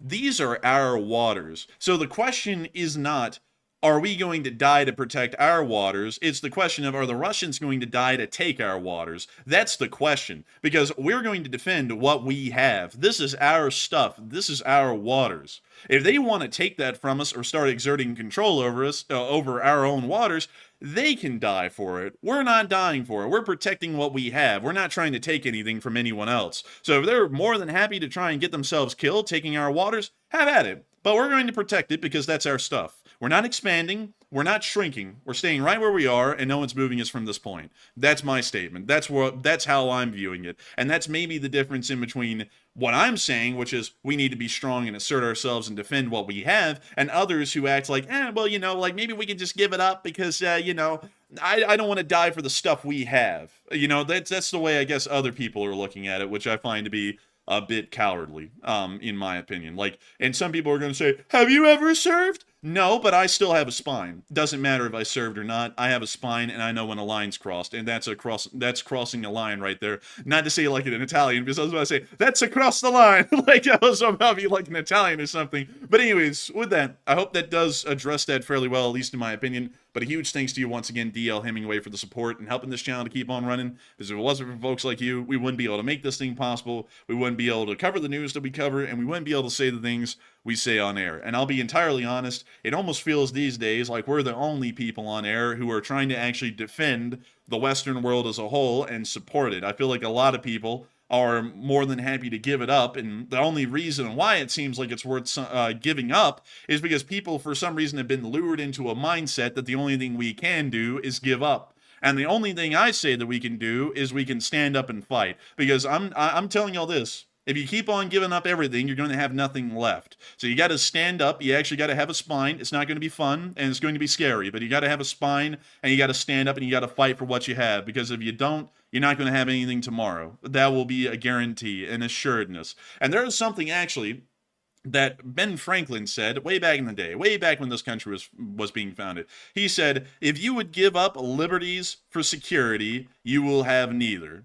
And that's what a lot of people are starting to fall into these days. They want to give up their freedom and liberties that this nation and our sphere has for the security of knowing that a war won't happen and blood won't be shed, even if it was for a worthy cause of defense. That's what a lot of people keep on doing. And if you will give up your liberties and you will give up your nations for the assuredness and security that a war will not start, you will have neither liberty and you will not have security by the end of this. You'll be living inside of a despotic regime controlled by the Chinese and the Russians abroad, and you'll be wishing and begging that you could have gone back in time and stood your ground for what you had and what you took for granted. That's a guarantee right there. I'll promise you all that. And hopefully we'll never have to come around to the point of actually knowing that as a reality. Hopefully we'll have a spine enough to know that we ought to stand up now, so that way we look back in the past and go, we're thankful to God. We're thankful to everyone that we were able to stand up and have a spine, so that we wouldn't see an alternate reality like that one. And so with that, I hope that does address that incredibly well, at least the best I can. And it's now time for us to actually move on into the rest of the news that we have tonight. And moving on down into the Middle East, things are getting wild. Airstrikes are happening across the entirety of Lebanon by the Israeli Air Force. We've started to hear that the Hezbollah forces have declared largely an open state of war. We can actually see an airstrike here in this clip happening in the middle of Beirut as Israeli Air Forces are targeting and destroying any kind of Hezbollah outposts and any kind of Hezbollah commanders wherever they may be, including the capital city. We saw that was immediately responded to by Hezbollah rocket fire across the border, and we were able to see that interceptions were being conducted by the Iron Dome over the port of Haifa in these clips.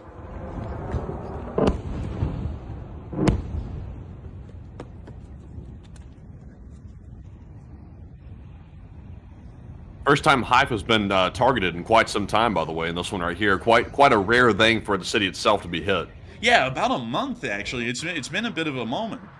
But we can see it was under a heavy bombardment as the Iron Dome was having to fire off a large amount of interceptors to try and stop the incoming rockets. Yo!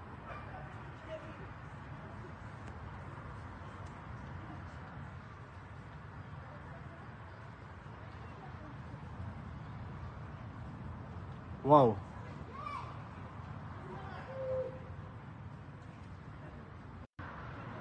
And moving on from that clip and into the next one, we once again hear the air raid sirens.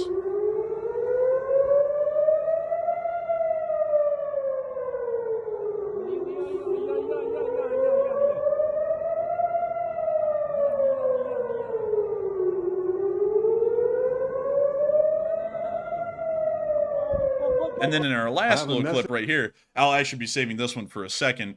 We were able to see a statement from Netanyahu, but we actually have that one down in Jerusalem here in a second to once again recap what the Israeli government has done. Because over the past 24 hours, the Israeli government has made a statement that there is a special situation that has been declared across the country. This is an equivalent to an Israeli statement of an emergency situation, or a declaration of an emergency like there would be in the United States.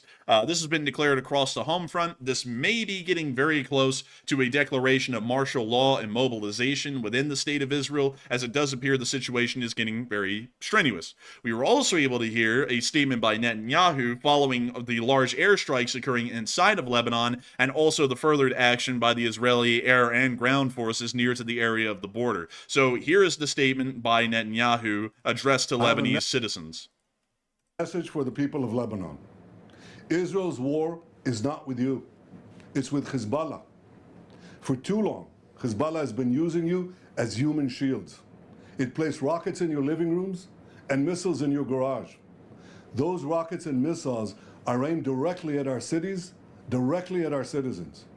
To defend our people against Hezbollah strikes, we must take out those weapons. Now, starting this morning, the IDF has warned you to get out of harm's way. I urge you, take this warning seriously. Don't let Hezbollah endanger your lives and the lives of your loved ones. Don't let Hezbollah endanger Lebanon. Please, get out of harm's way now. Once our operation is finished, you can come back safely to your homes. And that's the end of the clip right there. And after that clip was made, we then got additional footage of Israeli F-15s conducting air operations at an unknown airbase inside of Israel. Here's that short clip.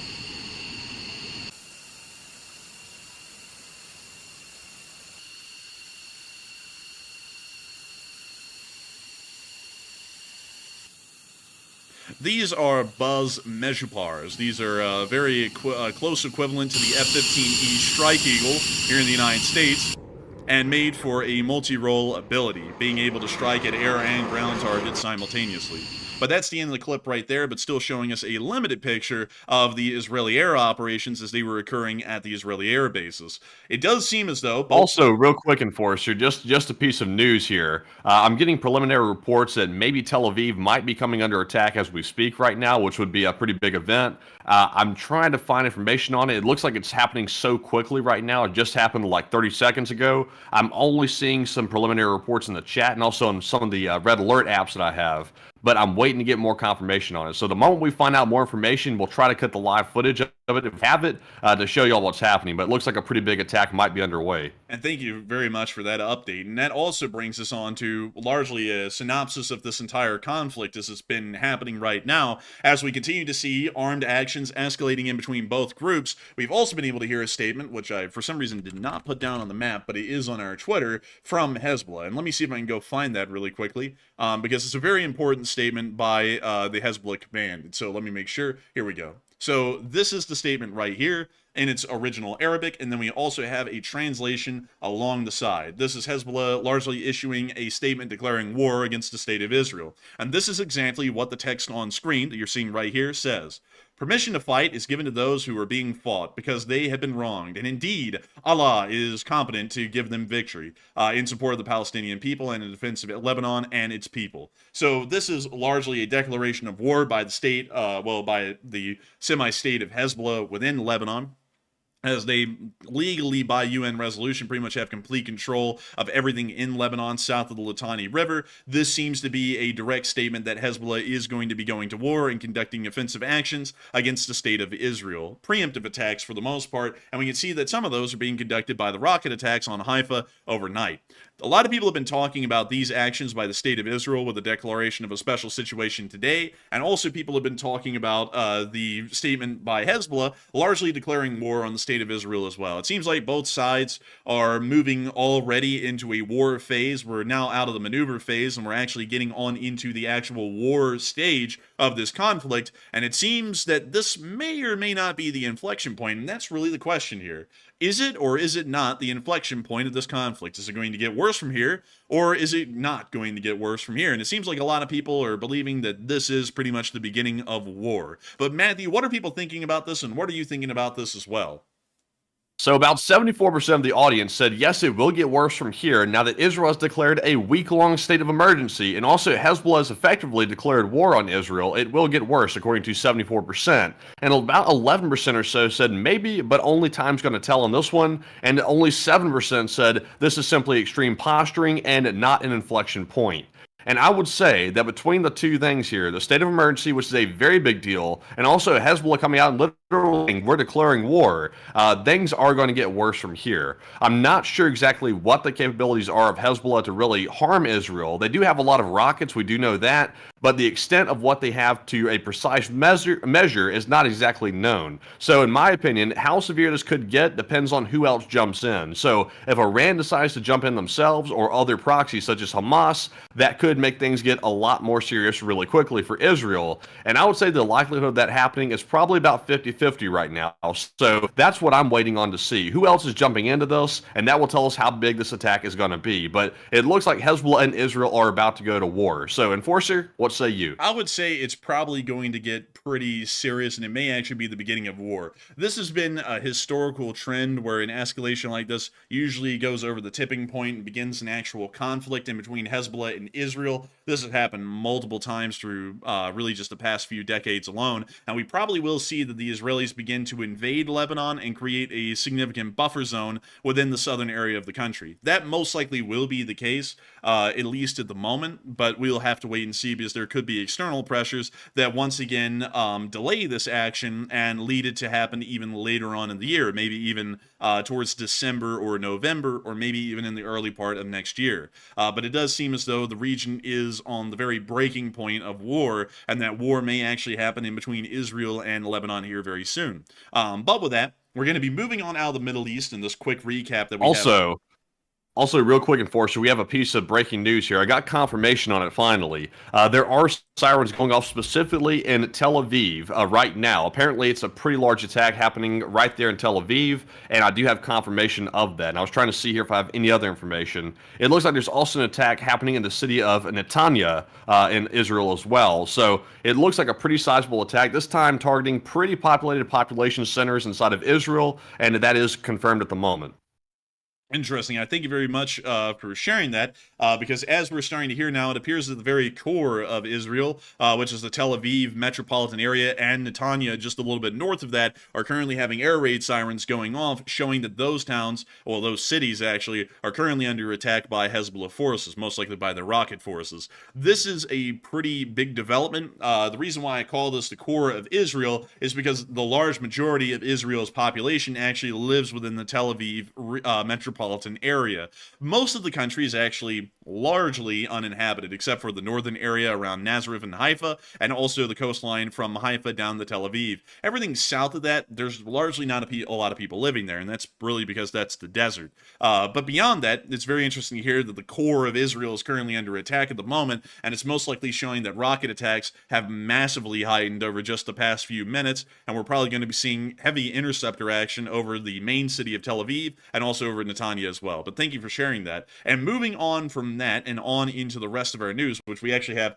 a large amount of it still to cover, crazily enough, we have a lot of news coming out of the Kursk Oblast. We've been able to hear that the Ukrainian offensive around Veselo has broken through. Russian forces have retreated from the town, and Ukrainian forces are now reaching the town of Glushkovo at this moment, securing the western flank largely at this point, and the remnants of the brigade south of this river will be engaged in really separate areas, and destroyed in really by piecemeal. I forgot what that's actually called for some reason tonight. I believe that's because I'm trying to balance like a million stories in my head. But beyond that, it is very good news to hear. And we've also been able to see a couple of other things happening within the Kursk Oblast. The 95th Brigade, which is based in this area, has been targeting and destroying Russian supply trucks near to the area of Koronivo, which we can see right here in this clip.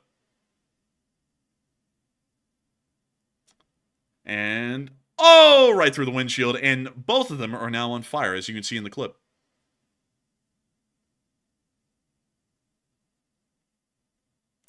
And we see the drones flying around, confirming their destruction, and that's the end of that video. But good to see that they're trying to knock out the logistical abilities of the Russians in Koronivo. We also got to see what some of the fighting looked like in the area in this clip.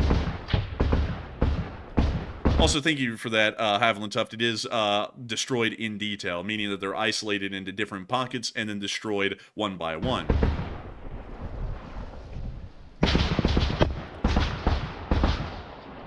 So you can see here the firefights going on, largely kind of around the area of Koronivo. This isn't an exact marker, of course, for OPSEC reasons.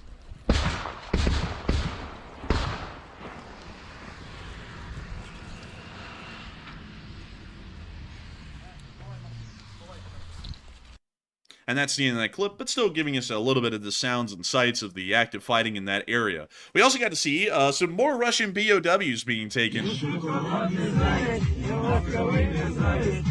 the hell?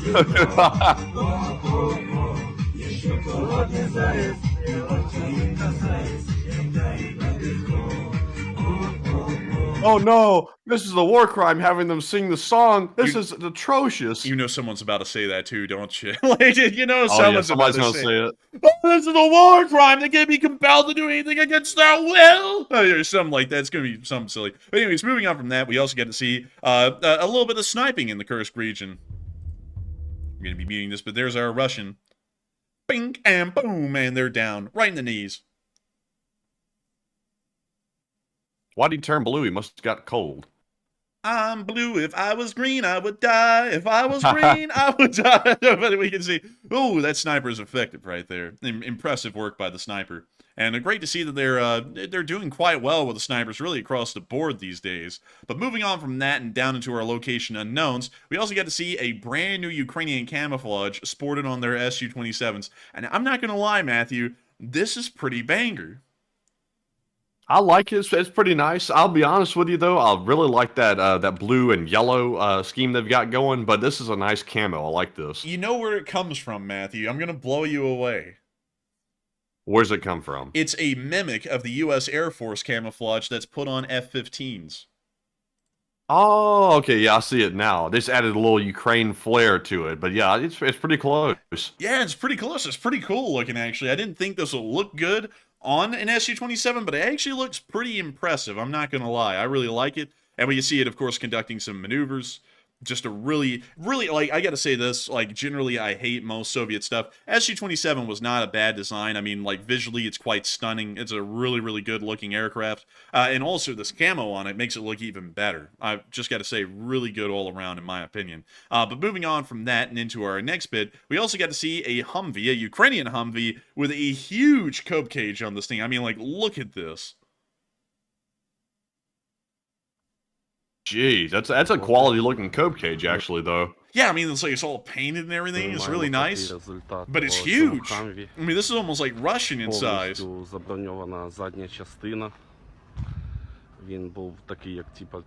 like the more like professional, like commercial version of what a cope cage should look like, instead of the Russians like janky, like junkyard version. Yeah. Also, I think this thing may be a medevac version.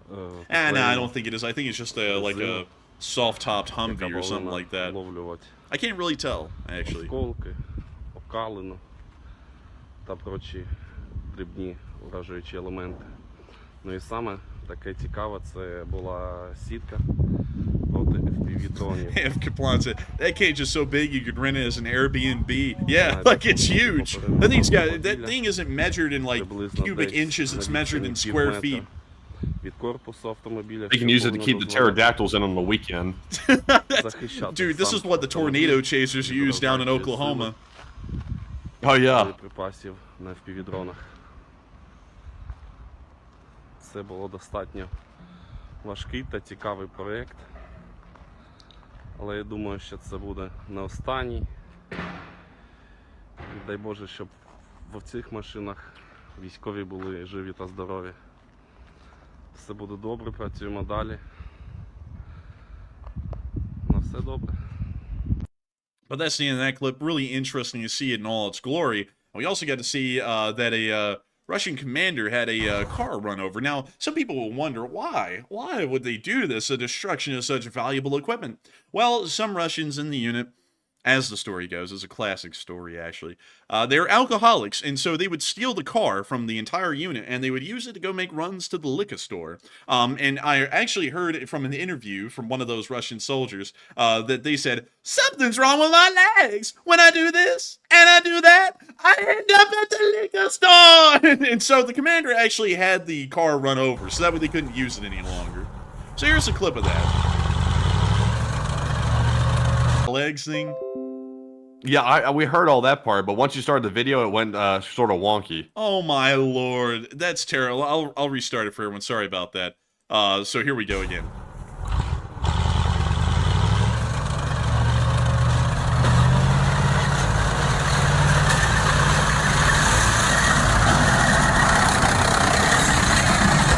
And there we go. Oh!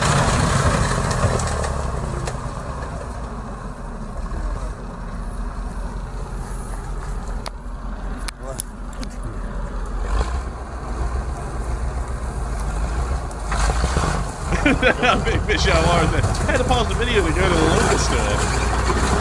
You must be Russian. Oh!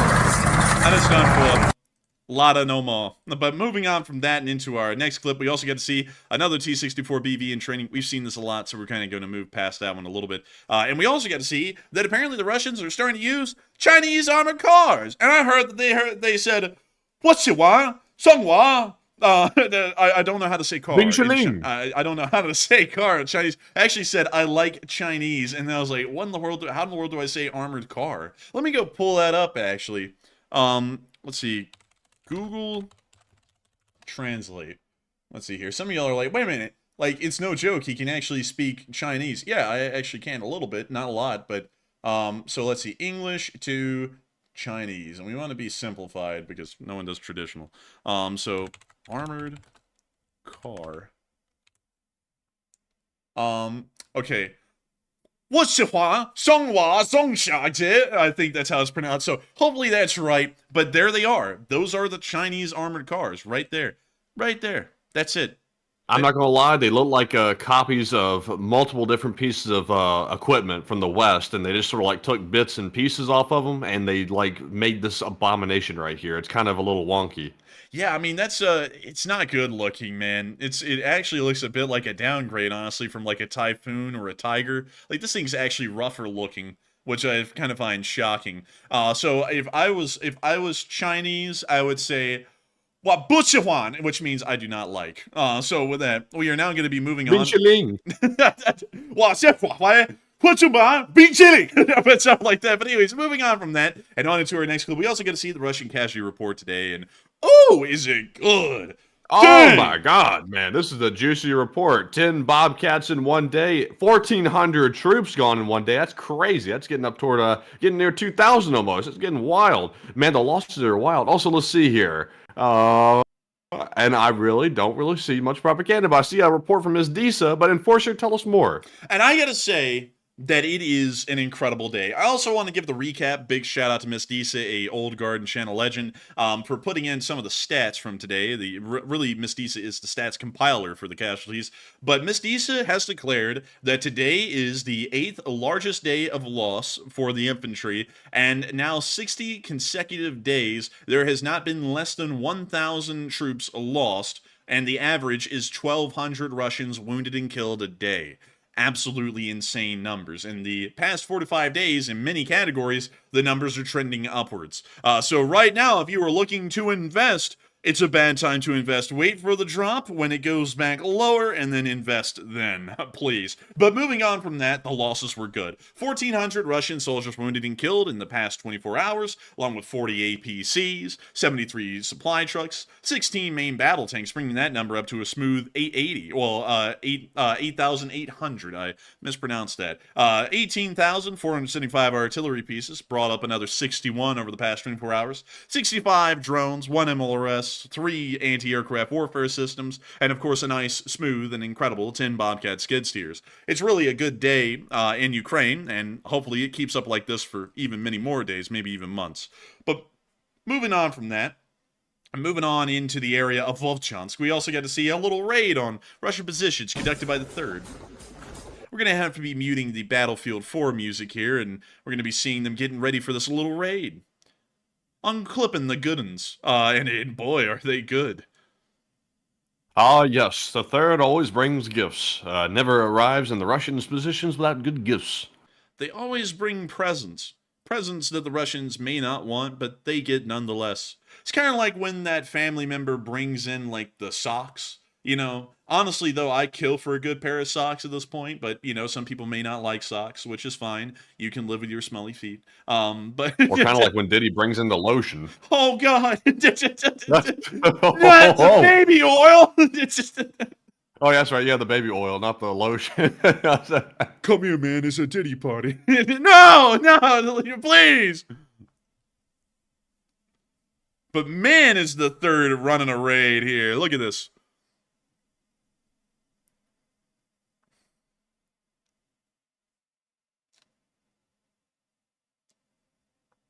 And that's the end of that clip, but what a raid, what a raid. Moving on from that, we also get to see them hitting Russian forces even a little bit more in the 3rd Brigade with the drones.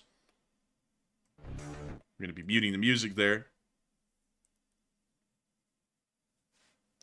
And oh, look at that. Blink, and they got it, blown to pieces. Very nice. This is the revenge group because they're getting revenge.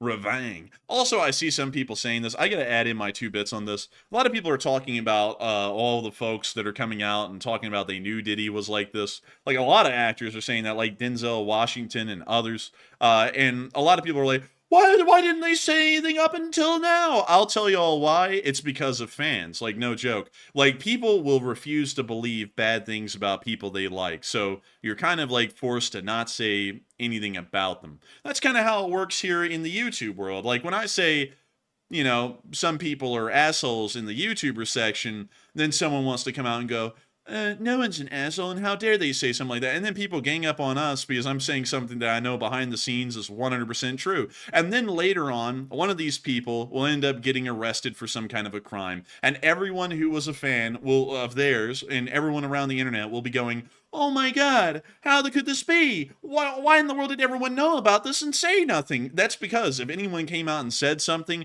the fans were going to eat them for lunch. Like, that's the truth. So no one can really say anything about anything. It's not like people sit there and go, oh, it's the shadow people that are making them not say something about it. No, it's actually like the legitimately, like, the fans of those people. Because they'll come and eat you alive if you say anything and it's truthful. Like, really, they will. Man, I'm telling you what, I know one sus one in the category that could be quite sus, but we don't ever say nothing about them because, you know, everybody might gang up on us and attack, but I'm telling you what, we got some interesting characters running around that we just really don't speak on in the public because it's we're staying in our lane per se. But if it ever came out, I wouldn't be shocked. No, I wouldn't be either, and it probably eventually will. And when it does, I'm just gonna have to say we knew it was going to happen. But anyways, moving on from that and into our next clip, we did hear really big news out of Vovchansk today that the Ukrainians did conduct an attack and took the aggregate plant back in northern Vovchansk. Really big news, and we were able to see picture proof that they were inside of the aggregate plant, and we were also able to see video proof of that as well. And so here's the clip of them moving forward and taking the aggregate plant today.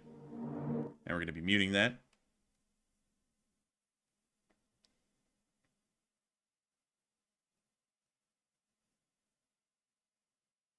And also, some people, his friends and fans are washing their hands of him. Yeah, and it's always something interesting with that, because it's like, it's interesting, you know, because like his parties weren't not known about, you know, it's like everyone knew about his parties, even in the public.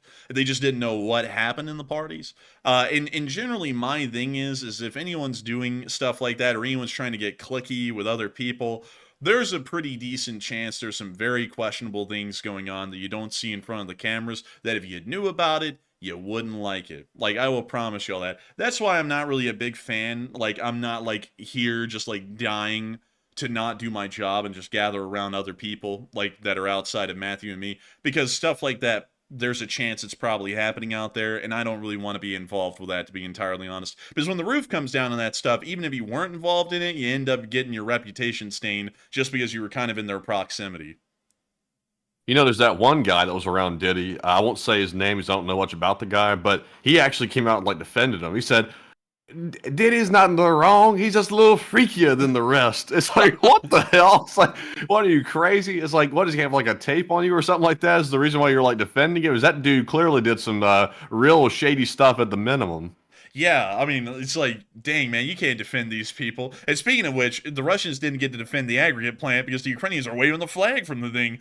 Nice! Love to see it. But yeah, on a serious note about the whole, like, Diddy thing, it's a really, really messed up thing. Once you're in a category that has to deal with like really kind of like being popular or having fans or anything like that, you really find out that there are a lot of stupid people out there that will blindly listen to someone, and then there's a lot of people out there where you could warn them about someone and then they just won't believe you because you think you're trying to slander them, although it honestly is pretty out there, like you can easily see it, and people just refuse to. But anyways, moving on from that and into Oberotnivka, we also get to see Russian forces getting hit and smacked pretty badly as well. Check this out. Oh, okay, we got a little bit of a snap thing going on here.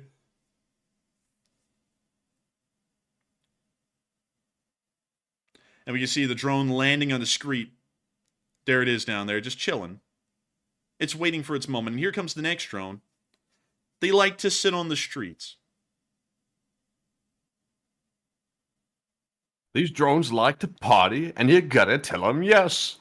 But if it's Diddy, you gotta tell them no. Oh, and it looks like they got something. Oh, they did. It apparently ran over one of the drones and blew it up or something.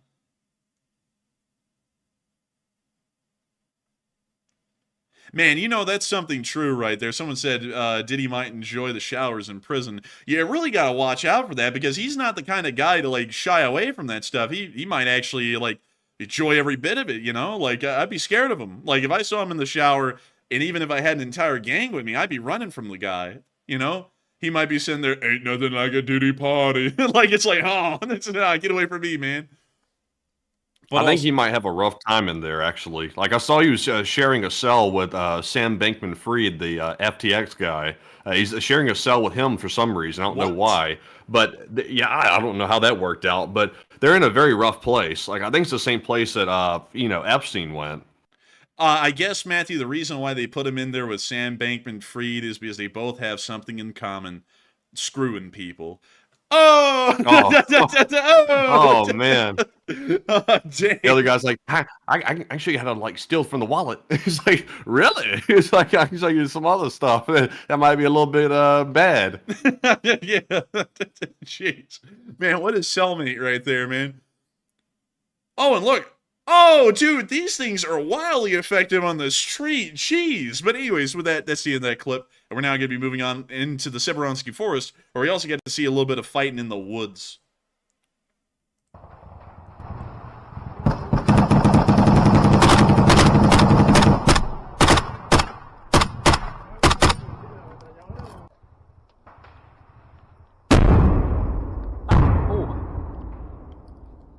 And when you see them continue to fire, also some people are saying, put him in there with R. Kelly. Man, R. Kelly would really be screaming from the cell, I'm fighting for my freaking life! That's like I don't even know where he is.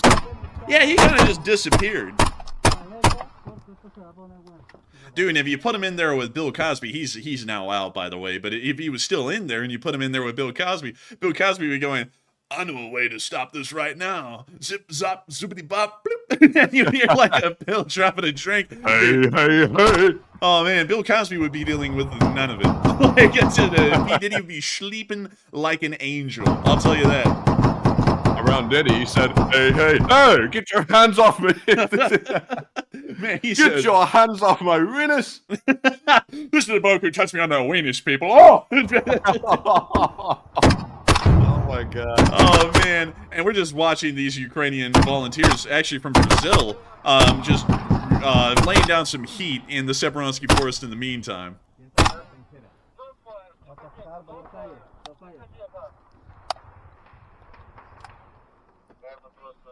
Oh, and Diddy got moved into a special section of the prison. Oh, that's not good news for him.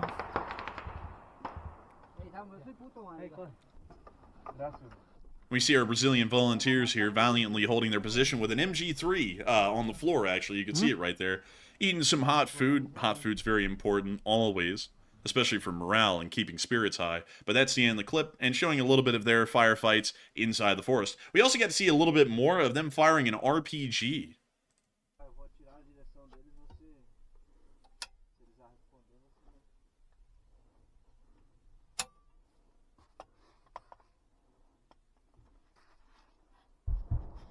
Also, by the way, Enforcer, you got some news here about the Tel Aviv attack that you might want to hear. It turns out that the ballistic missile, which was intercepted over the Tel Aviv area, was a medium-range ballistic missile, which was intercepted and fired from Lebanon. And also, it looks like the Israeli military has confirmed that Hezbollah was the one that fired the ballistic missile. So it was the Iranian-produced feith 110. So apparently, one of the first times we've seen a ballistic missile actually get fired at the capital city. Wow, that actually is the first time that we've ever heard of that from Hezbollah.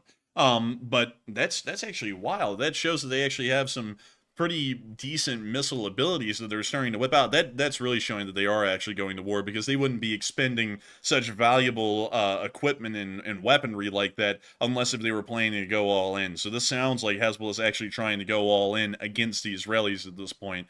Thank you for the update on that. And also, we do have video footage of the attack, by the way, that just came in a moment ago, if you want to take a look at that in a moment. Gotcha. Yeah, we'll make sure to circle back to that after we get done with this clip with the Brazilian volunteer. But we can see him making sure that his RPG is ready to go. Classic RPG-7. You see these literally everywhere, both in Ukraine, in Russia, really anywhere and everywhere. Africa, the Middle East, in Lebanon, interestingly enough. We'll be seeing less of them in Lebanon, though.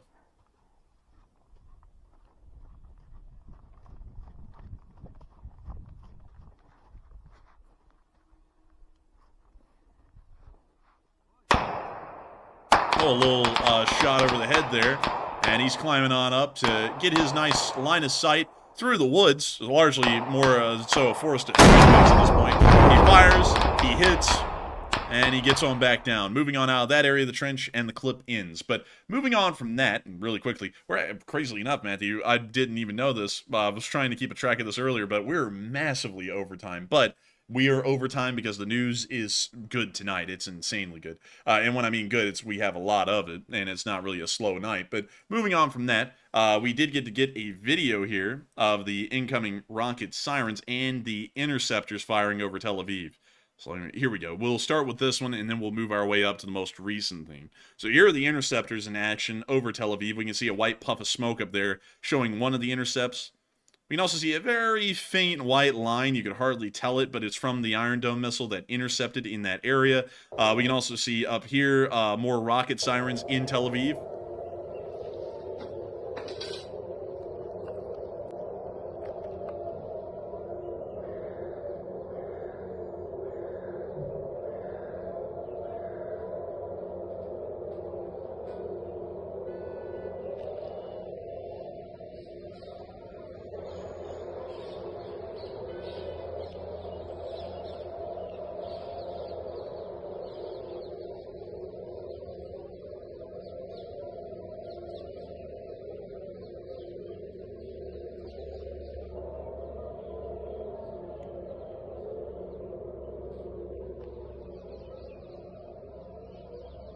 And that's the end of that clip, but still showing us some of the action going on in Tel Aviv.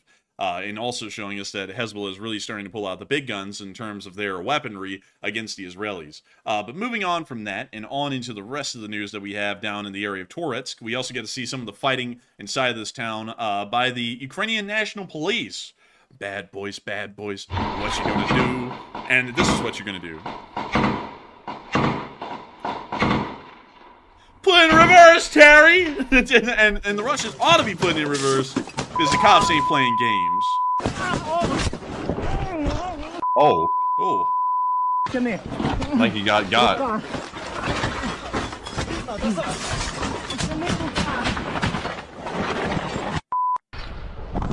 Now see another clip as they're inside of a building.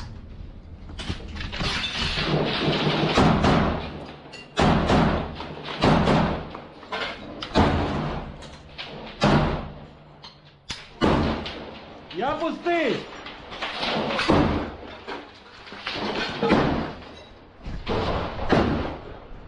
Є патрони? Є!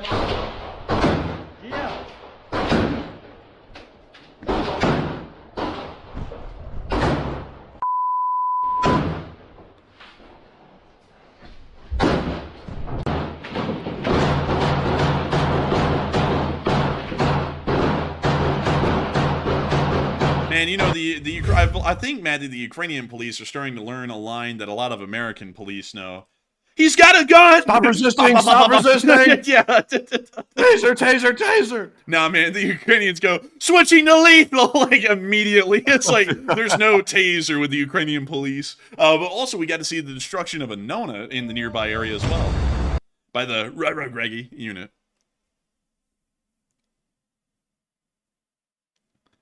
And we see their little Nona right down there. It's just chilling in the trees.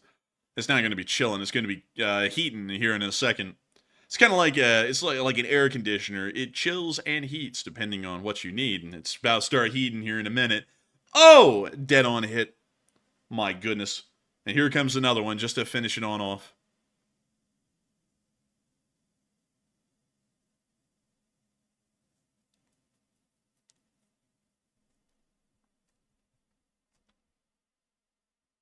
And I be dipped. I tell you what a day. That Nona is just getting the worst of it.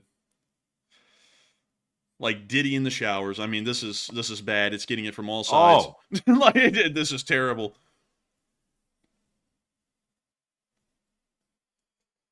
They say that the Nona and Diddy feel a burning, and it's very unfortunate to hear. That sounds as though things are going rough for them. Things are going really rough for the Nona down there.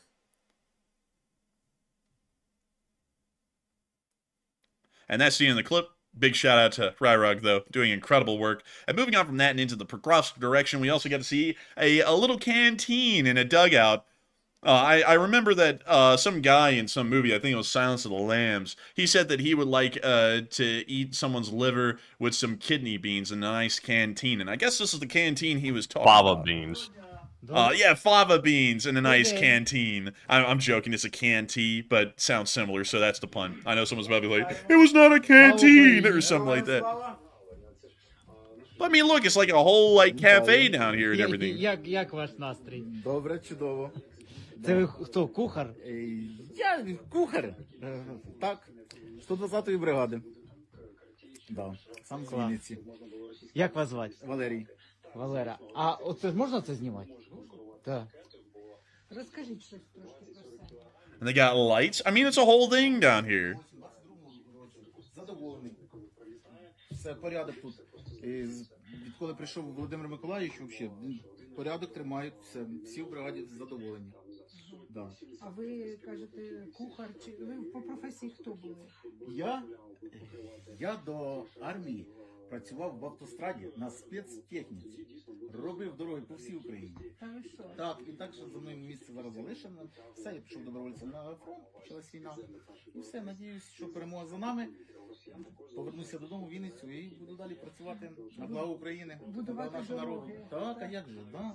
Андрію, а що на Валерій. Валера, а що по меню зараз буде? І по меню у нас ось розкладочка, дивіться. На обід у нас зараз буде солянка, на перше сало з цибулею та чесником, овочева нарізка. На друге плов з м'ясом свинини, хліб, чай, печиво, сік. Це на обід. This looks like it might be На the вечерю у нас menu. буде от, макарони відварні, підлива м'ясна з грибами, салат зелений з огірків та томатів, хліб, чай, А, масло. це там на кухні готують, а ви тут У нас роздаєте, тут, так? да, все, а як же ж? У нас все ось розкладочка на цілий тиждень, калорії, зважуємо порції. Все, солдати всі задоволені, весь особовий склад, все, кухня у нас чудова. And that's the end of the clip, but still, pretty cool to see this whole little layout down here, and good to know that the Ukrainians are really setting things up quite nice. We also get to see that after a good little lunch and a nice little meal, the 47th Brigade got out there and got right back to work, identifying and destroying Russian targets around the area of Pokrovsk.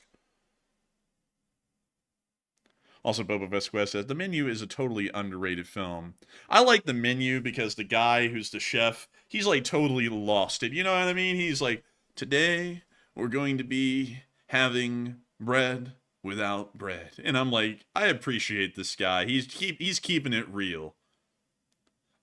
I'm not going to spoil the movie, though, because in case any of y'all haven't watched it, it's actually pretty good. But it is an underrated film. There goes the little Leka right there. And it's on its way to find Russians and get them splattered. I will show you the world. And the cease and desist attorneys just showed up. I gotta stop singing that song or Disney's gonna, oh my goodness! Get your hands off my... Yes. This is the bloke right here. This is the bloke that stole my copyright. Get your hands off my copyright! This is the fellow who touched me on the copyright, people. Oh! That's the clip right there. And we're going to be moving on from that one and down to Volodar because the Russians are pissed. Volodar isn't giving up, so they're literally trying to level the thing. We can see an MLRS barrage right here, hitting around the area of Volodar. Davis Campbell said, no, Mickey Mouse will show up to your door. Can you, like, stop using my copyright? Or something like that. Oh, Davis man. Campbell said Mikey Mouse. Mikey Mouse. Oh, that's the copyright-free version. Mikey Mouse is the knee breaker. He shows up when you need done. Oh no, it's Mikey. It's not Mickey. It's Mikey. Man, Mickey shows up. He doesn't even have like the little squeaky voice. He comes up. He's like, "Oh, you're violating copyrights, Governor," something like that. It's like, no, man, it's not me. I swear. But anyways, we also get to see another attempt by the Russians to try and raise Volodar to the ground. And of course, this actually happens a good bit through different times of the year for about 3 years now. But they're trying again pretty fervently.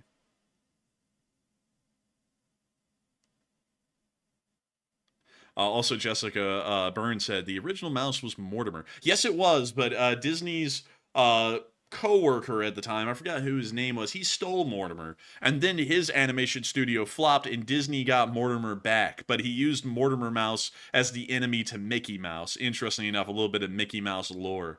Let's see, Mortimer Mouse in the Disney cartoons was like some people have called him different things, but I generally go with calling him a sleaze because he generally looks like one, and that was a deliberate design that was done on the return of Mortimer Mouse.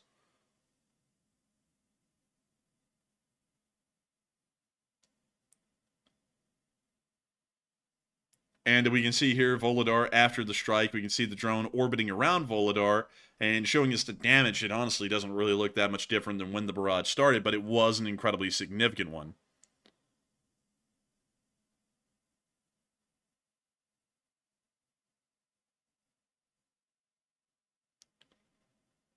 Also, in case y'all don't know, another interesting thing, Walt Disney actually based the character like off of a rat, or a mouse, really more so a mouse than a rat, because in his animation studio there was a little mouse that was living in the walls near to like his animating desk where he would like draw the cells and everything.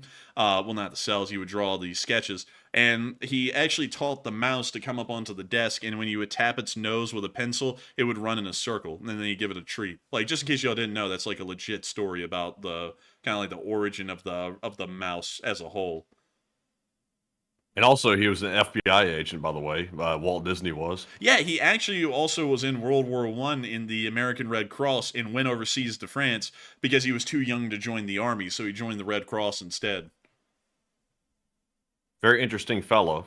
Sort of interesting in one respect, and then he had a little dark side to him as well. But I think everybody back then had a little dark side to him. But I guess if it was a smaller dark side than a good side, I guess it's okay. Dude, my man was chuffing. Like, dude, he put people to shame, man. He could make it look like there was a forest fire going on with the amount of cigarettes that guy smoked a day. Like, geez. Like, dude, they actually had to call in the fire brigade a couple of times because that guy was chuffing too much. Man, he was smoking packs. Yeah, he was like, let me show you my city of tomorrow. There is a cigarette vendor on every corner. He's like, isn't that crazy? Like, whack. He was smoking that Universal pack. No, he was smoking that Disney pack because Universal's a competitor, Matt. You ought to know better. I know, that's why he was smoking the pack. Oh, oh, now I get it. Now I get it.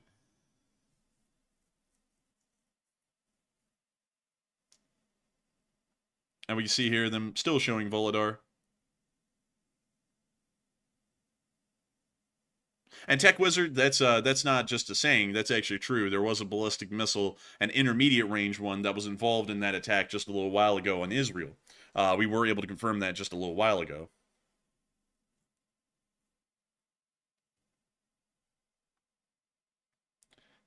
And we can see here, once again, them showing the city of Volodar.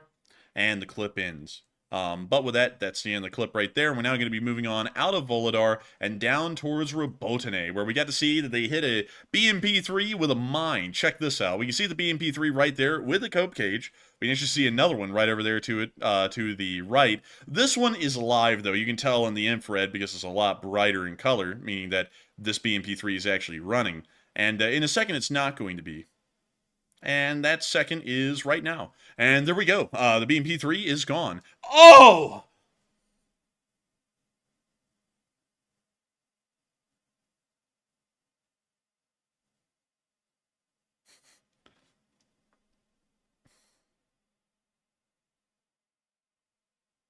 And that's the end of the clip right there. And moving on from that and into our next one, which is actually inside of Russia, just to circle back around really quickly. We got to see that a Russian drone actually crashed, a Russian Orion did, in Taganrog, and it started a absolute firestorm. Here it is. There's the Leleka, well, the Orion that actually crashed right there. It sets on fire like this gas tank or something over there. So we'll skip forward a little bit. And then it turns into a roaring blaze. Like, this thing goes out of control. So here's the end of the clip right here. And we can see that cars were burned. Like, the entire area got burned by this Orion drone crashing and catching on fire. Does that happen often? Not really, but is it nice to see a little bit of additional damage being made? Of course. It's great. It's wonderful. And so, without further ado, moving on from this clip, it's now time for us to make it on to Kyiv to cover the speech from President Volodymyr Zelensky here on day 944 of the war. And so without further ado, here we go. Volodymyr Zelensky. Time for a speech. He's at the UN. I'm sure many productive things will come out of this. And so here it is. President of Ukraine. Thank you so much. Дякую. Дуже дякую. Thank you so much. Your No. This ain't happening. We are going to subtitles because there is a Ukrainian dub to Zelensky speaking English at the UN. So I have to get an English subtitle to translate Zelensky speaking English to Ukrainian and then from Ukrainian back to English. So here is the speech. Ваші високоповажності, одного дня в цьому залі необмінно скажуть, що війна Росії проти України завершена. Не заморожена, не призупинена, не забута, а по-справжньому завершена. І це станеться не тому, що хтось стомився від війни, не тому, що хтось щось витурував у Путіна. Війна Росії проти України завершиться тому, що запрацює статут ООН. Він має запрацювати. Наше українське право на самооборону має взяти гору. Наша співпраця з народами світу, які цінують життя так само, як і ми, наша територіальна цілісність, наш суверенітет, незалежність нашої країни. Ми захищаємо те, що кожна нація, безумовно, хотіла б захистити для себе, і те, що статут ООН гарантує для всіх.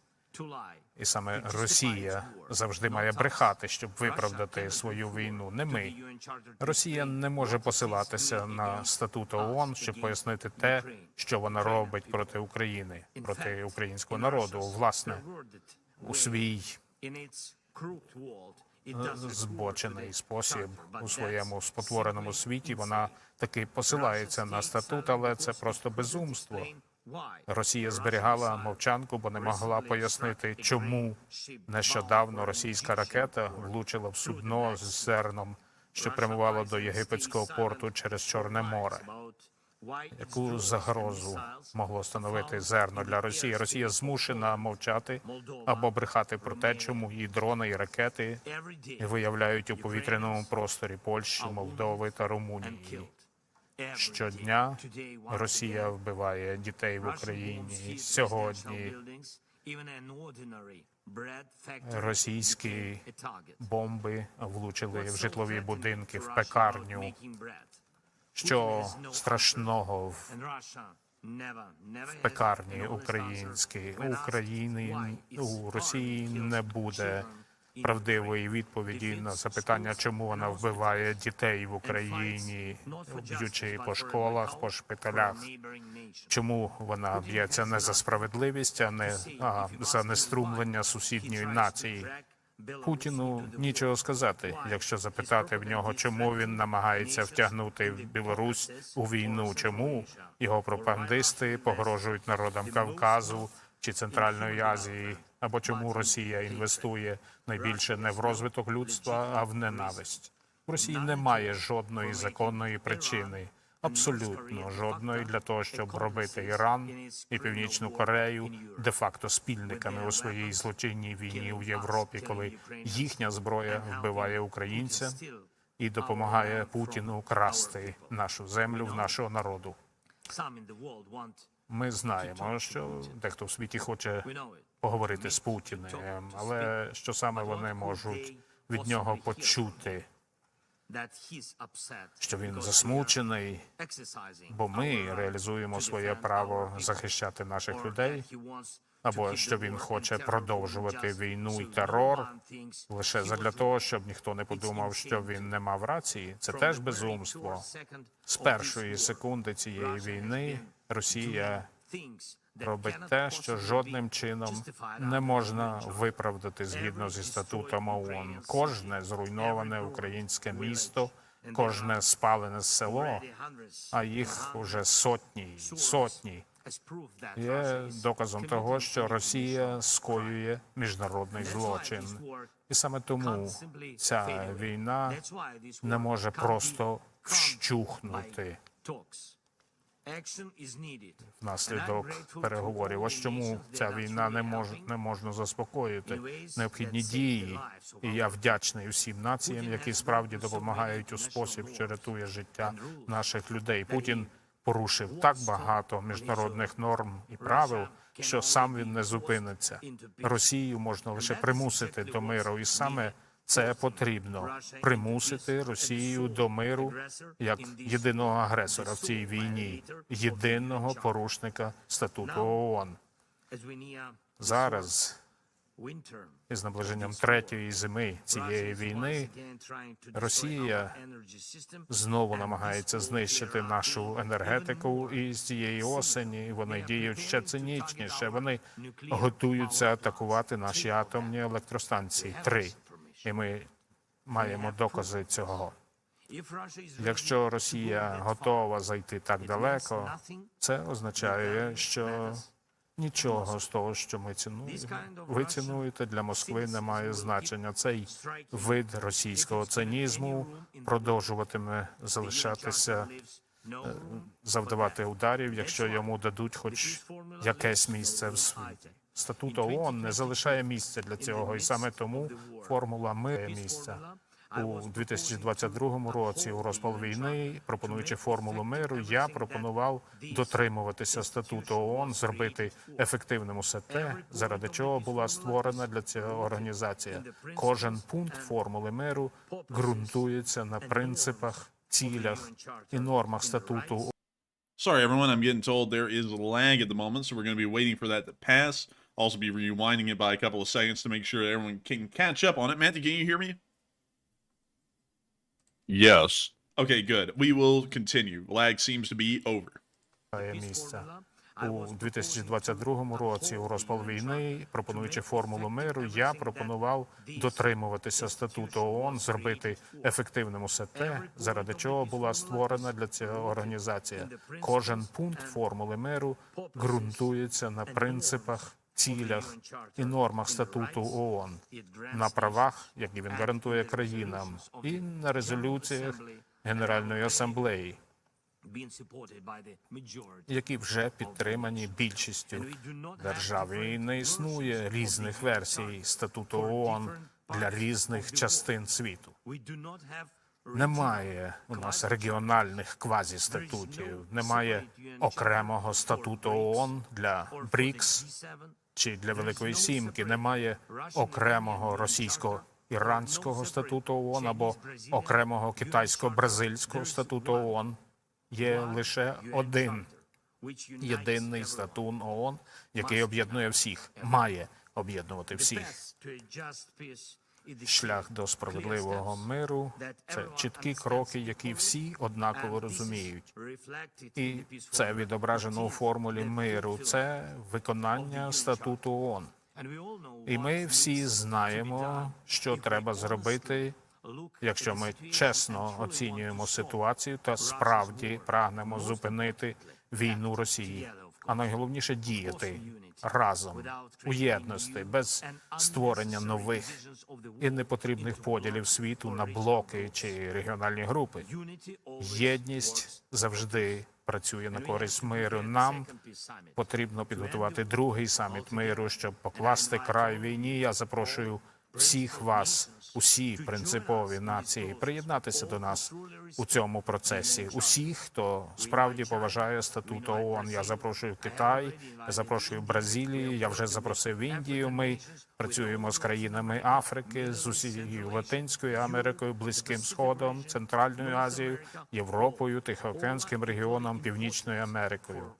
Усі однаково важливі для миру, усі, без винятків. Так само, як статут ООН має працювати без винятків. Це процес, який приведе нас до миру, до справедливого миру, справжнього миру, який буде довготривалим. Усі ми знаємо, як його досягти.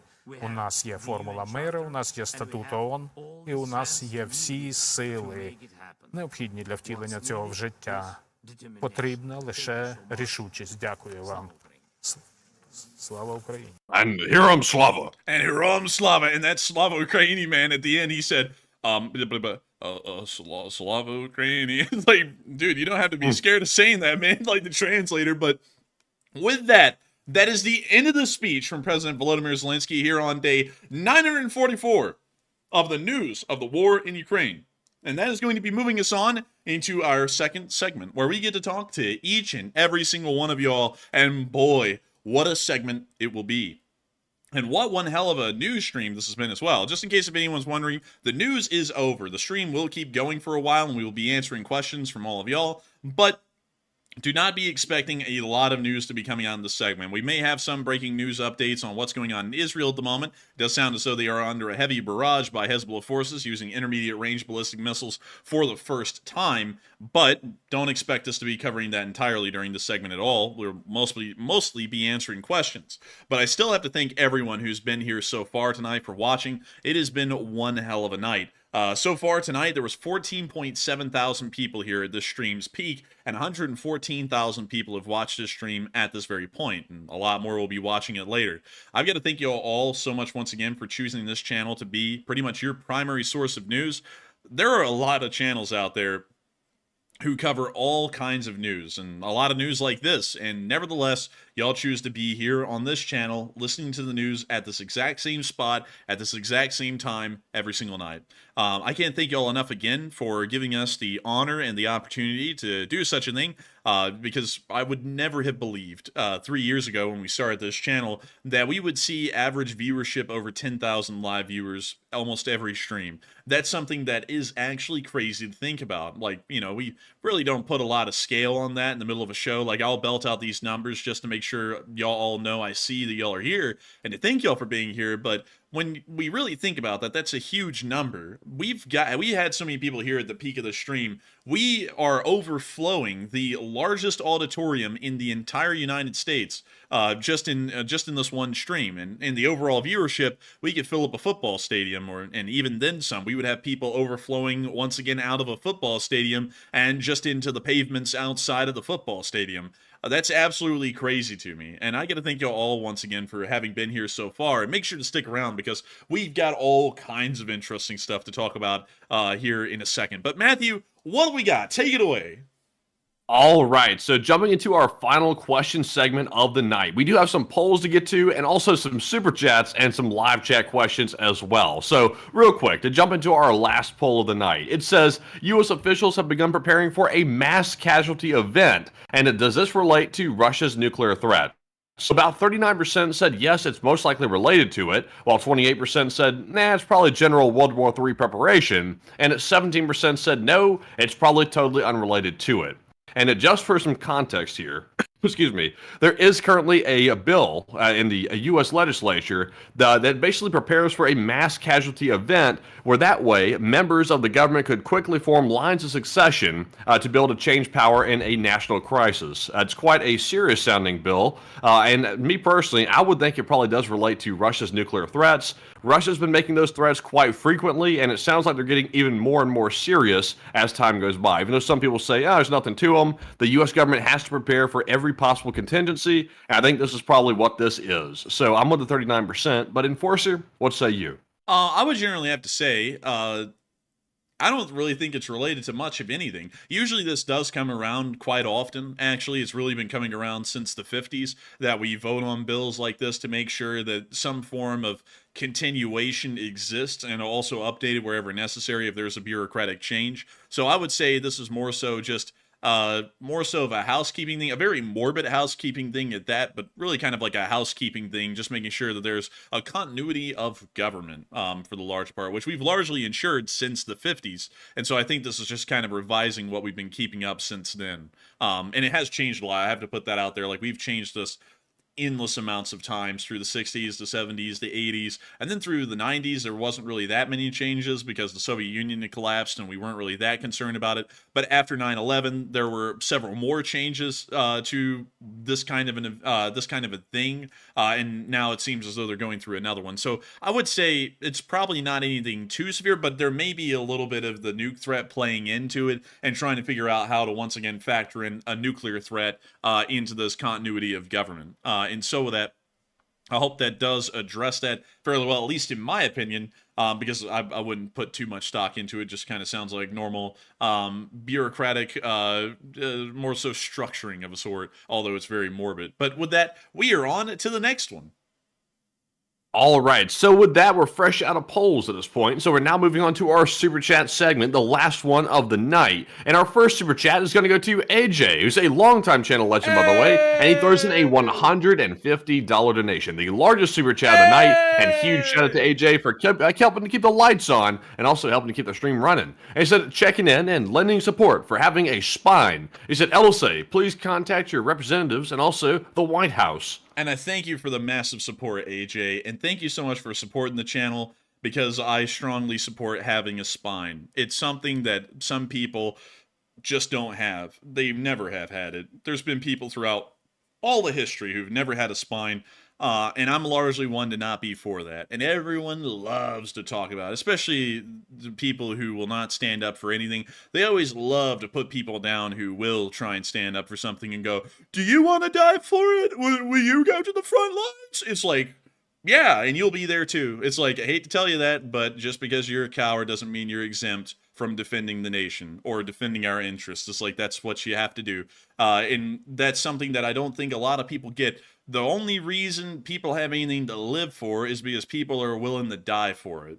That's the reality of things. The only reason we have the quality of life here in America that we have today is because a lot of people died for it. People don't like to think about it like that, but if it wasn't for all the folks that died in World War II, around the entire world, everyone who died in Korea, everyone who died in Vietnam, everyone who died in every single conflict that America's ever been in, there would be nothing these days to even talk about whether we could give it up or whether we should fight and possibly die for it. None of that would exist. And that's the thing that I continuously think ought to be hammered home. And that doesn't mean that I'm a warmonger. It means that I'm willing to stand up for things. And if that means that people would categorize me or Matthew as warmongers, then so be it. I would rather be someone who stands up and defends what I have instead of being a coward and giving it away because I'm too scared to stand up and fight for what I have. One thing that you learn going through life and on a person-to-person basis is that if someone starts messing with you and you keep on giving in to them and letting them get away with more and more stuff,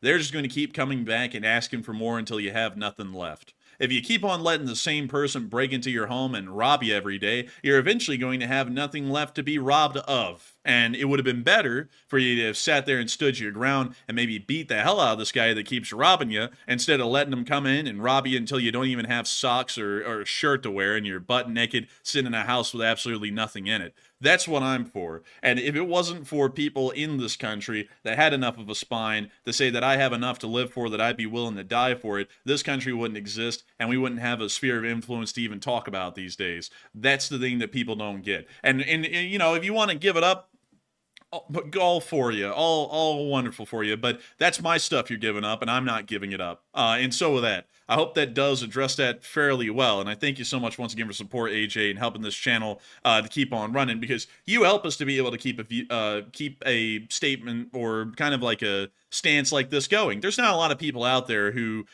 take strong and what I would say are affirmative stances to aggression against the West anymore. There are two camps, as many of you all know here in America. And I don't even have to tell you all what those camps are. You all know what they are. They're the political camps. And the two camps both say that America is strong and that they're not going to let America get stepped on. We're going to be respected.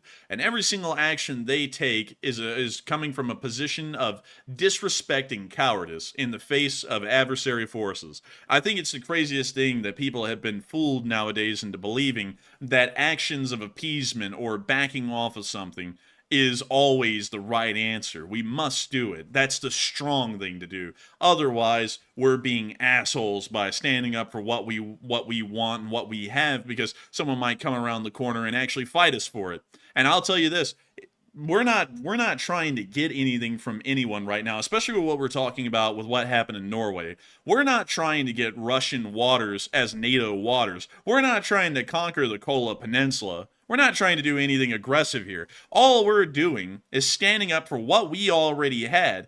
Norway has waters. Norway has exclusive economic zones. Those are our waters. Those are NATO waters. And because of our collective security treaty, that may as well be viewed by us as American waters. Because Also, believe it or not, American fishing vessels may sometimes frequent the waters of other countries, although rarely they usually do. But nevertheless, those may as well be considered a part of our waters. That's a part of what we have. And are y'all willing to let the Russians, which so many people deride at this point in Ukraine, to actually step up to our waters and shoot at people that are fishing in them and tell them to go away and force them to run off because there's no protection from NATO for them? That's ridiculous. I mean, this is the kind of stuff that led to the war in Ukraine, is that we sat there and watched the Russians build up forces on the border. We went, you know what? I mean, yeah, it's escalatory, but hell, we might as well do nothing. I'm sure it'll be fine. And now we're here 3 years later, and this conventional war looks like it's just going to keep on going. Terrible position to be in. It's much better to be a Winston Churchill in history than a Neville Chamberlain, because a lot of people are going to remember the folks who are weak and are willing to give stuff up as cowards in the future. And a lot of people are going to be looking at the folks that were saying we got to stop this now while we can as visionaries, like Teddy Roosevelt in World War I, or really everyone in America leading up to World War II who said, this is getting bad and we need to stop it. Or really Winston Churchill in Britain leading up to World War II and going, Hitler's pretty bad, we ought to stop him. And everyone went, oh, you're stupid. What do you mean stop him? I mean, we could just give him stuff and avoid everything. And then they didn't. And then they learned. And then they didn't learn because people are still running around the circle again today and have learned nothing from it. Some people have. But still, thank you so much once again for support and helping this channel to keep on running, because I completely thank you so much for enjoying this channel, AJ, enjoying what we say, and supporting this channel and helping to keep on running. And by the way, if you want your representatives to know that you actually want your republic to have a spine, why don't you all call up your representatives, your senators, and maybe even write letters to the office of the president. I generally dissuade everyone to writing letters to the office of the president. They get many letters. There's a high chance it's going to be read by an aide or discarded immediately. So write it to your representatives and your senators, because they will most likely read them a little bit more aptly, or at least it'll get closer to being read by the actual representative of the senator. So make sure to write your representative or your senator and tell them you want America to have a spine, you want our interests to be protected abroad, and we don't want cowardice. Otherwise, we're going to start voting people out who support positions of cowardice. And we will see very quickly that America's stance will change, and that Russia's stance will have to be one of weakness, or otherwise they're going to be running into a brick wall that they know they have to avoid. And so with that, I hope that does address that incredibly well. Huge thanks to you once again, AJ. And with that, we are on to the next one.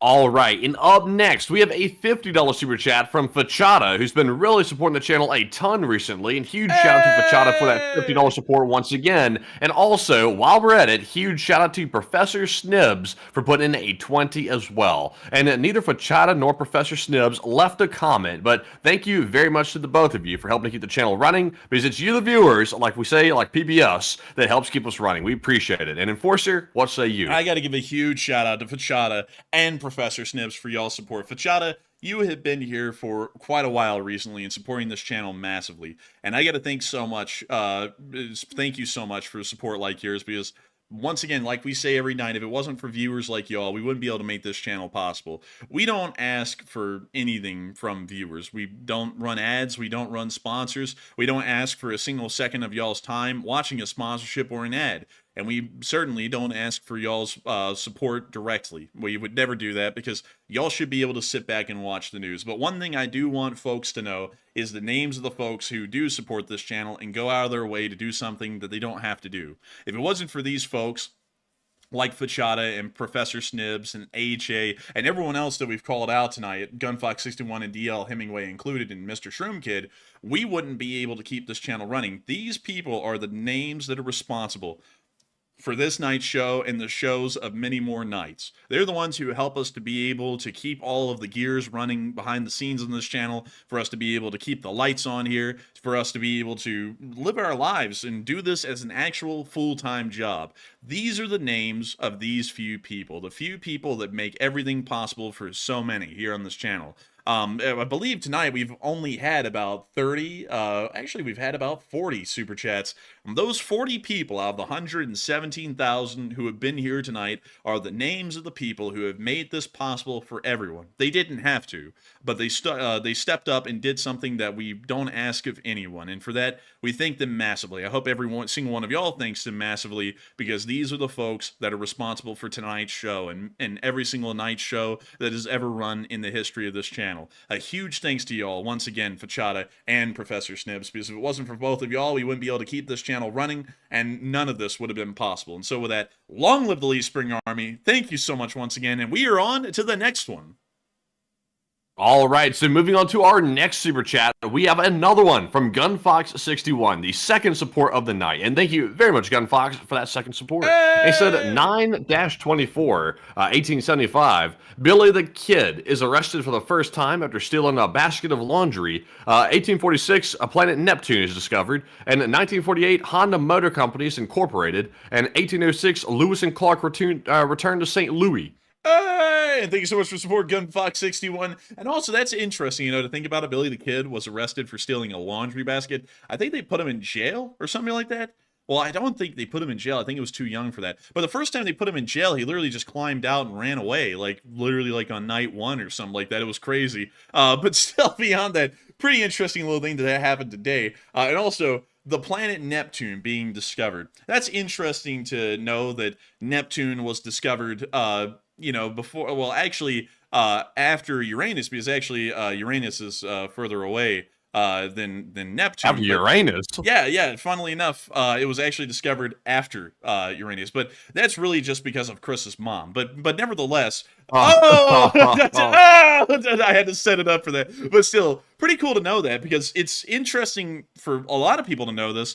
A lot of the planets actually weren't discovered until very recently. Most people had no clue they were out there, because space exploration is a really, really modern thing. Space was completely unknown and a complete enigma, and something no one really knew about. Most people didn't even really know that the atmosphere eventually pretty much completely ceased to exist beyond a certain altitude. That was largely unknown, because many people had never been able to make it, even to some of Earth's highest summits. Although, by the time of the early 1800s, due to ballooning, or balloon technology, that was starting to be discovered fairly quickly, that there was a difference in atmospheric density, and eventually the atmosphere did cease to exist, and it just went into the raw vacuum of space. But still, really interesting stuff about space exploration, and interestingly enough, it's helped us to learn a lot about our planet, and also help us to create some more interesting technological innovations. A lot of people don't know this, because people always view space exploration as a dead end.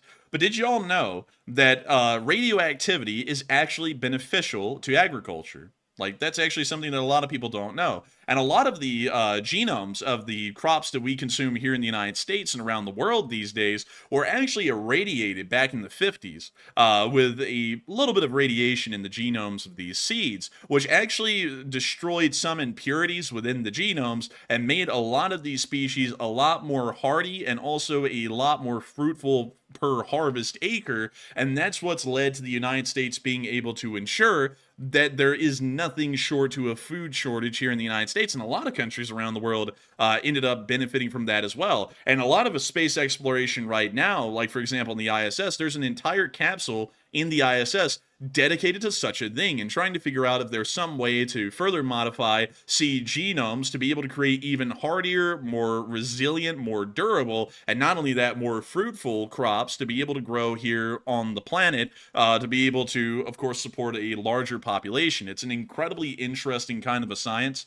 that's done, and it's something that people don't really know about, because, people just consume food. A lot of people don't think of where it comes from and the whole technological process involved in creating enough food or a certain kind of food, but it is something incredibly interesting that space exploration does help out a great deal with. And so with that, I hope that does address that fairly well. Honda Motor Company Incorporated, that's something up Matthew's alley right there. But Lewis and Clark returning to St. Louis. That's pretty cool. And, you know, hopefully it wasn't the St. Louis of today, because if they returned back to it, they would have thought that a whole war had started. Like, they would have heard gunfire everywhere. But still, with that, thank you so much once again. Oh, by the way, folks, I forgot to mention this. I wanted to give a big shout out to the city of Birmingham, because Matthew and me were wandering through the crime stats here recently. We actually found out that Bessemer, Alabama is #1 in the violent crime rate in America. I'm happy to know Alabama is leading in the #1s somewhere, because Bessemer is it. Birmingham is actually like #4 in the country in violent crime rate. There's only a few cities. They're like, in terms of major cities, Birmingham is #4. In terms of violent crime overall, Bessemer has now taken the #1 spot. But the only cities, the major ones that beat out Birmingham in violent crime are, I believe it was Chicago, Detroit, and Memphis.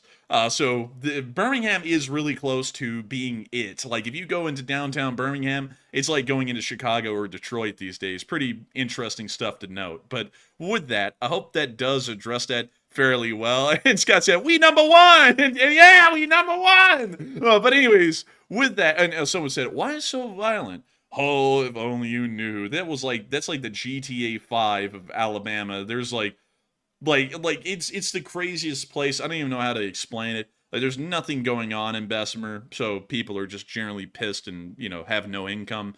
And then also, you have groups like the Crips, the Bloods.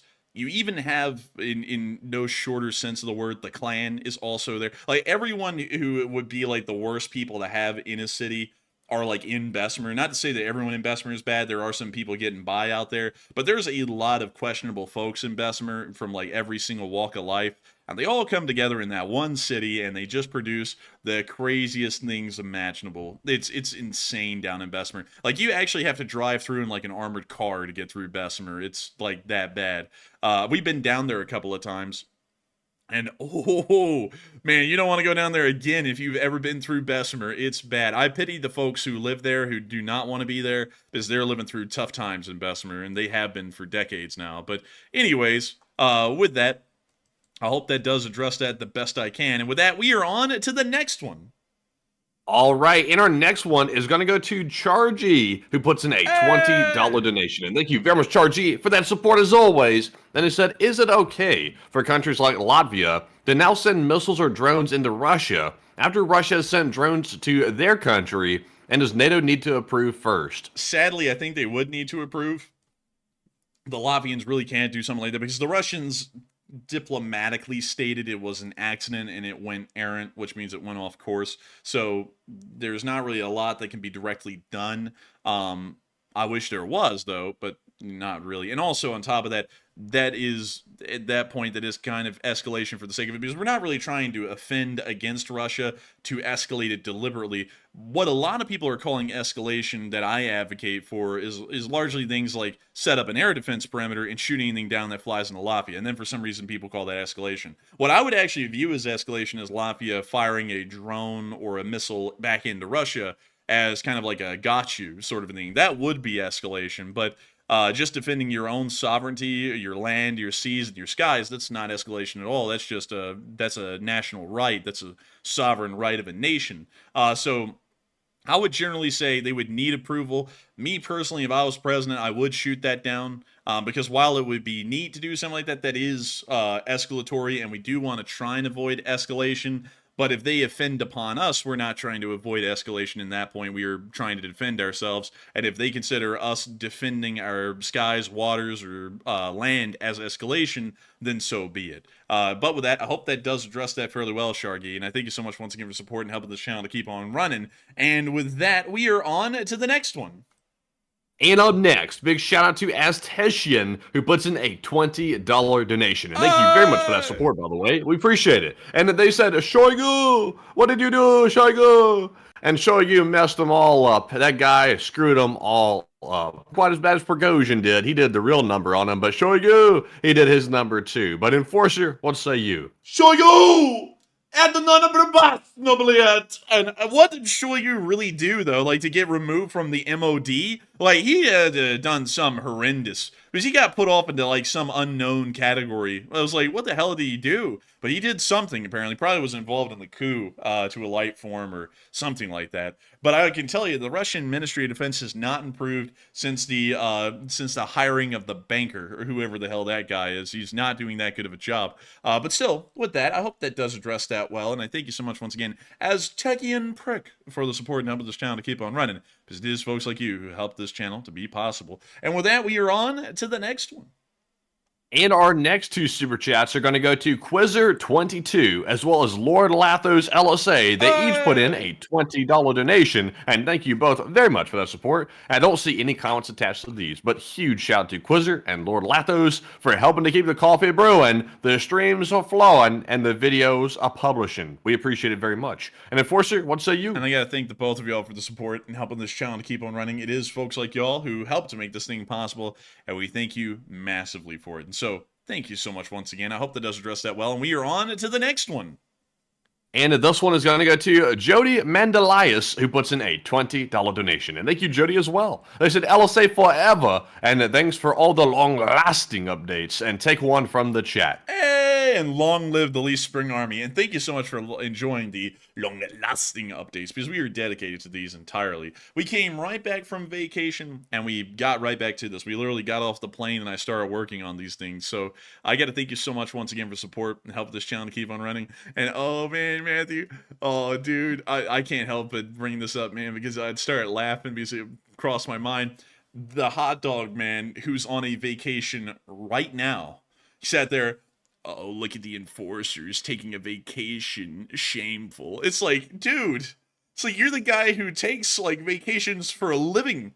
It's like, what the hell's wrong with you, man? Like, that was hilarious. I saw that today. Like, I'd never pay attention to the guy, but for some reason I was like, what the hell is he up to these days? And I saw that and I died laughing, because it's like, at least we didn't like guilt trip all of y'all into like paying for our vacation. We just went on it, and we didn't make it sound like we were trying to save the world or give back or whatever dumb crap he says every time he takes one. Man, that bozo's not even worth the time. He always comes up with some convenient excuse why his vacations aren't vacations. It's like, come on. It's like, everybody knows what he's scamming and all this stuff like this. He's trying to get his audience to pay for his vacations. It's like, hey, just cut the crap and just be honest with it. You're literally asking and begging your audience for money to go on vacation. It's like, just be honest. It's like the words he's saying aren't going to like change the truth. Wait a minute. What's even better, dude, is that, oh man, I've been locked out of my bank account. The reason why is because, you see, let me explain it really quickly, y'all. He just doesn't want to spend his own money, and he's running low on funds, so he's going to make it sound like he's in trouble to get more money from his viewers.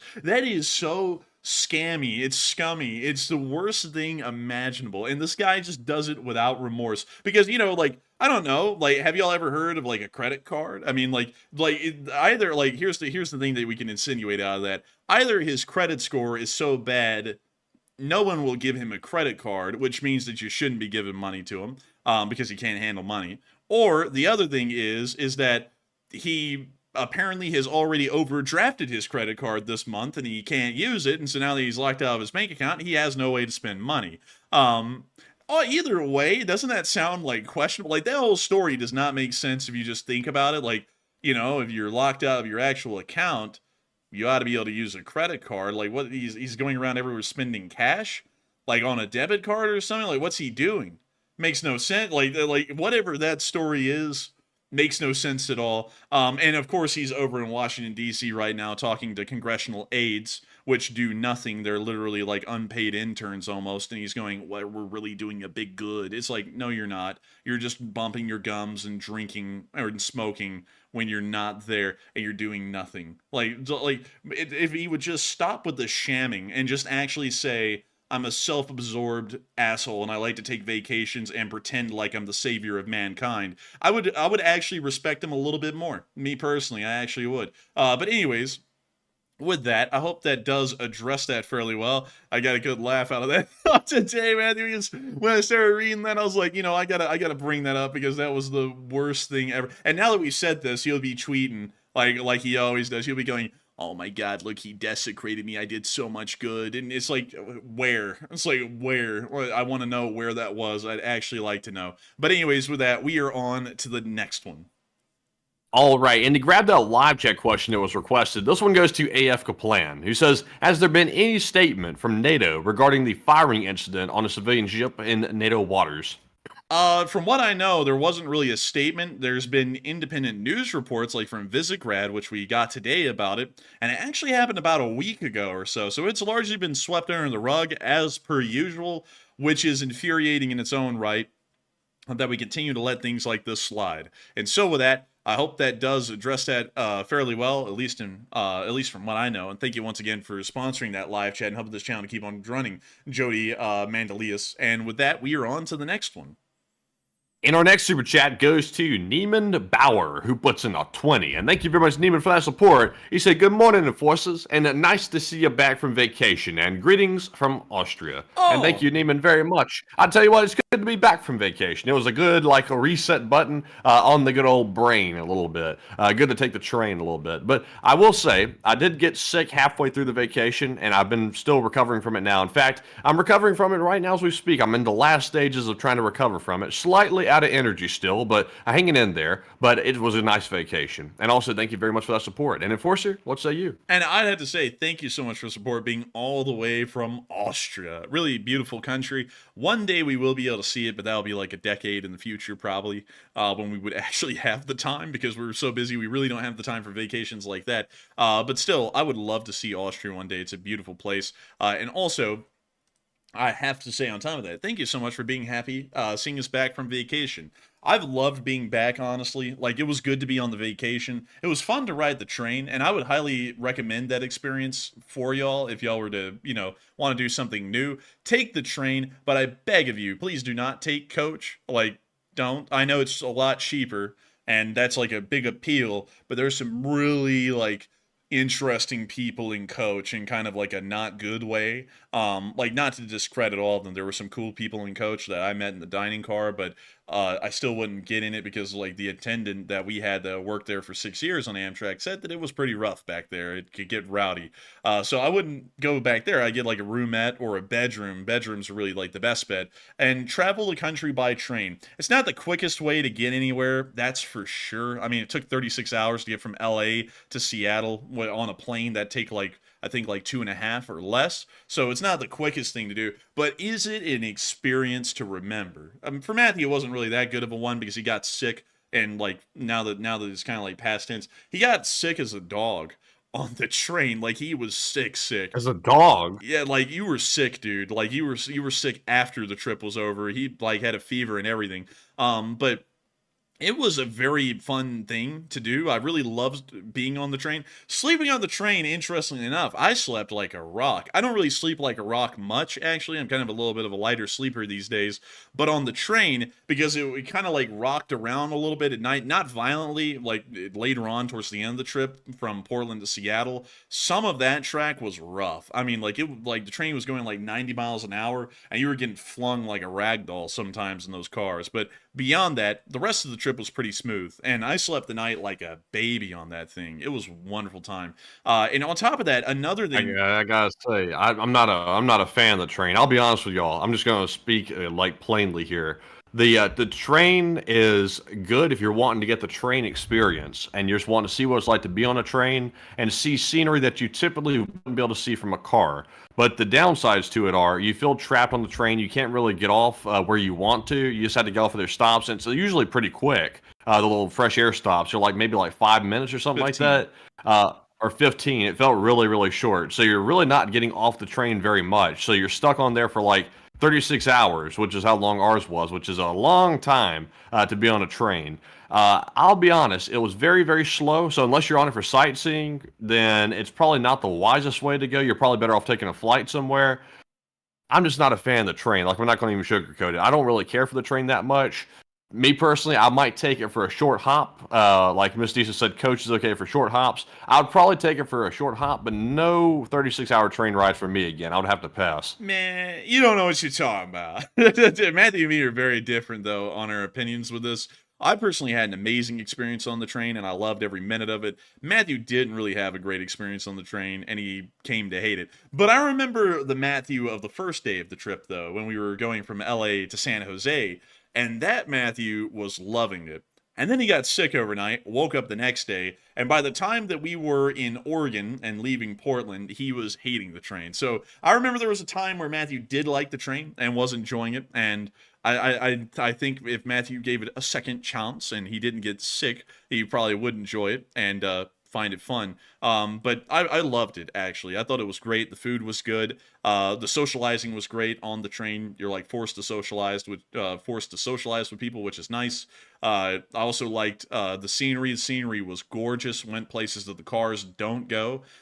It was an incredible thing all around. Now, some people are saying, like, Matthew's like 36 hours on a train. Nope. Well, generally, Matthew, I need to share this with you. Generally, you don't ride the train for 36 hours. Generally, people ride them for shorter trips, like from LA to Santa Barbara, and then they get off. Or from Santa Barbara to LA, and then they get off. Or from Santa Barbara up to San Jose, or something like that. We did something that was a bit of an enigma, because rarely do people actually ride the train all the way from LA to Seattle, like on that line, or for any line for that matter. It's actually fairly rare.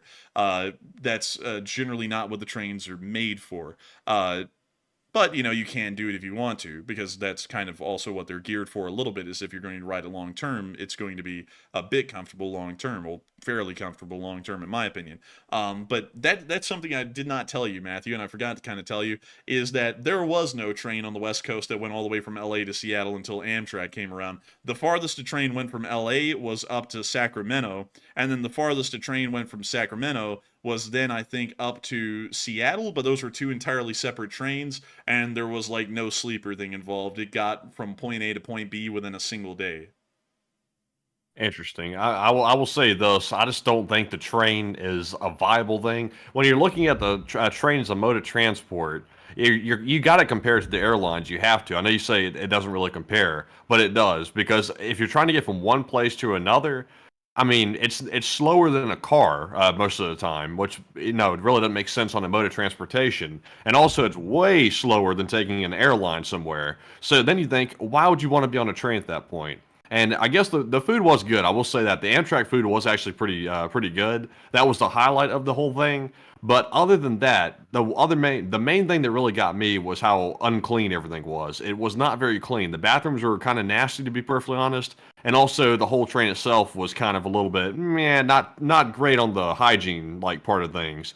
And also the stories that I told before about the smells on the train. That was also another interesting thing. So I don't know. To me, I didn't see the huge benefit of it. Now, if it was a real modern train that was fast, I could maybe see the value of that, but not the train we were on. I didn't really see it. Man, I loved it. Also, one more thing Matthew didn't like, and this is something that he's omitting a little, I have to say, is we were in the oldest car on the train. Somehow that's just how it worked out. Every other car had been refurbished on the train, the sleepers had, because they had all just been refitted 3 months ago, except for ours, because they only refitted the sleepers, like the full-on sleeper cars. Ours was a transition sleeper, meaning that it housed passengers and also the crew. So there, like, half of the car was for us, and then the other half was for the crew running the actual train, and they would sleep in those cars overnight along with us. So that was one of the ones that was not refurbished. It was literally one of the few in the Amtrak fleet that skipped being refurbished. Every other one was. So Matthew was sitting in the car, the one that was not refurbished and had been used, I think, for about 20 years up to that point. And it was a little bit grimy. It wasn't bad grimy, though, to me. I mean, you know, it was about as grimy as, like, anything else that has to deal with public transport. Seemed pretty clean to me. The beds were clean. I mean, like, the beds were literally made new every time the train set off, so you're sleeping in a clean bed. But yeah, that was. Now, I saw that guy changing that bed out. Like, he waited till y'all went to the dining car to start switching out the bed sheets and stuff like that. And I'm not sure if that was intentional or not. I think it might have been intentional. He didn't deep clean anything. Like, you know, Amtrak says they deep clean the stuff every time someone changes out the car. I didn't see nothing getting cleaned. The guy changed the sheets out, and that was it. Everything else was left the exact way it was. If your feet were on the wall, nothing got cleaned or wiped down. I didn't see none of that. So, you know, the train kind of looked like it really wasn't being cleaned that much. I didn't see the guy doing any cleaning. So, you know, I think they need to, like, catch up on that, like, part of the train. That's done by another crew, Matthew. They pull the train away from the station. I'm not buying it. That's literally what they do, man. Like, do Like when you're gone in a hotel, like do they come in and like clean up the whole thing? Like like perfectly clean? And not really. I mean, like they leave the showers like kind of how they were until you check out and leave, and then they clean the showers, like that's kind of what they do. Like they literally pull the train off to a servicing siding after everyone departs it to get it ready for the return trip, and then they actually clean it. That's what they're claiming. I'm not sure if I'm buying it though. Man, you slandering Amtrak right now, man. Like, it's like, yeah, I'm just playing with you, but I liked it. I found it really enjoyable. I would check it out, folks. I really would. Like, at least give it a shot. Maybe y'all will end up not being a big fan of the trains like Matthew is, but I was a big fan of them. I loved them. I'll be riding them again in the future. But I will say that there are some improvements I would like to make to them. But it's nothing so big where I go, like, the train is unrideable. Like, I love the trains. I think they're great. I think that the future, I really enjoyed the trip. Not because I'm biased, but because it was actually enjoyable. I went into it with an open mind, thinking that there was a half chance I'd hate it and a half chance I'd like it. I ended up liking it, so that only reinforced my already preconceived belief. But, that is what it is. But anyways, with that, it is 12:05, and we have loads of Super Chats to go. And so with that, thank you so much once again for the support. Once again, hello to Austria. And thank you once again, Neiman Bauer, for the support and helping this channel to keep on rolling. And with that, we are on to the next one. And this one is going to go to Eason, who puts in a $20 donation. And thank you very much, Eason, for that support as well. And they said, great update as usual, and giving you 20, but you need to start converting it into silver or gold. Peace. And I thank you so much for the support. And maybe I will. I just ended up running into, a while ago, some people. Yeah. That's, Matthew knows what I'm talking about. They said that gold was God's money, which was kind of funny to me for reasons. I might spend some time explaining that some other night, but maybe I will. But for now, we're going to keep it in the bank because the bank is FDIC insured up to $250,000 per account. And so with that, thank you so much once again. I hope that does address that incredibly well. Actually, Matthew, is it $250,000 per account or per person? It's per account, and depending on your beneficiaries. All right. So with that, I hope that does address that well, and we are on to the next one. And this one goes... Goodness. Damn! See, it's getting further and further out. Like, the cough really starts acting up further and further into the stream, so it's getting late this time. But anyways, this one goes to Eric Sindenstricker. And thank you very much, Eric, for that $20 support. I appreciate it, and we appreciate it. And he said, love you guys, and keep up the good work. Hey, thank you so much for the support, Aaron Sindenstricker. And thank you so much for loving us, guys. We love all of y'all, and we love you too. And we will. Keep up the good work. And so with that, thank you so much once again. I hope that does address that well, and we are on to the next one.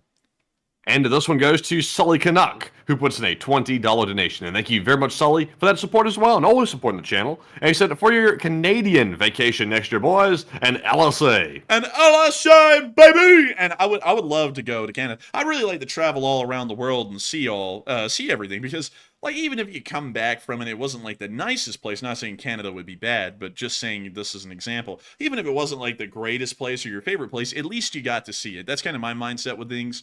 And I gotta say, thank you so much for the support, Sully Canuck. And hopefully we can take a trip to Canada sometime. I don't know when that would be, but hopefully it would be sometime in the future, in a couple of years. And also some people are like, a couple of years? Listen, running this channel, a couple of years is actually a very, very short notice kind of a time frame thing, because time flies running this channel. Like, it literally does. It feels like we've only been doing this for a few months still, and it's been years. Weirdest thing about it. But still, thank you so much once again, and we are on to the next one.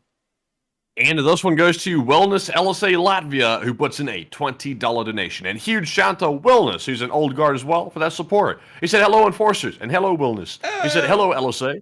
And LSA said, hello, and greetings from Latvia, and Sesses. And also, I just found Lavi said, hello to my bebe, and please welcome her to LSA. Hello, my baby. And hello, welcome, my honey. Wellness. Hello, my ragtime Welcome, child. Wellness's bebe.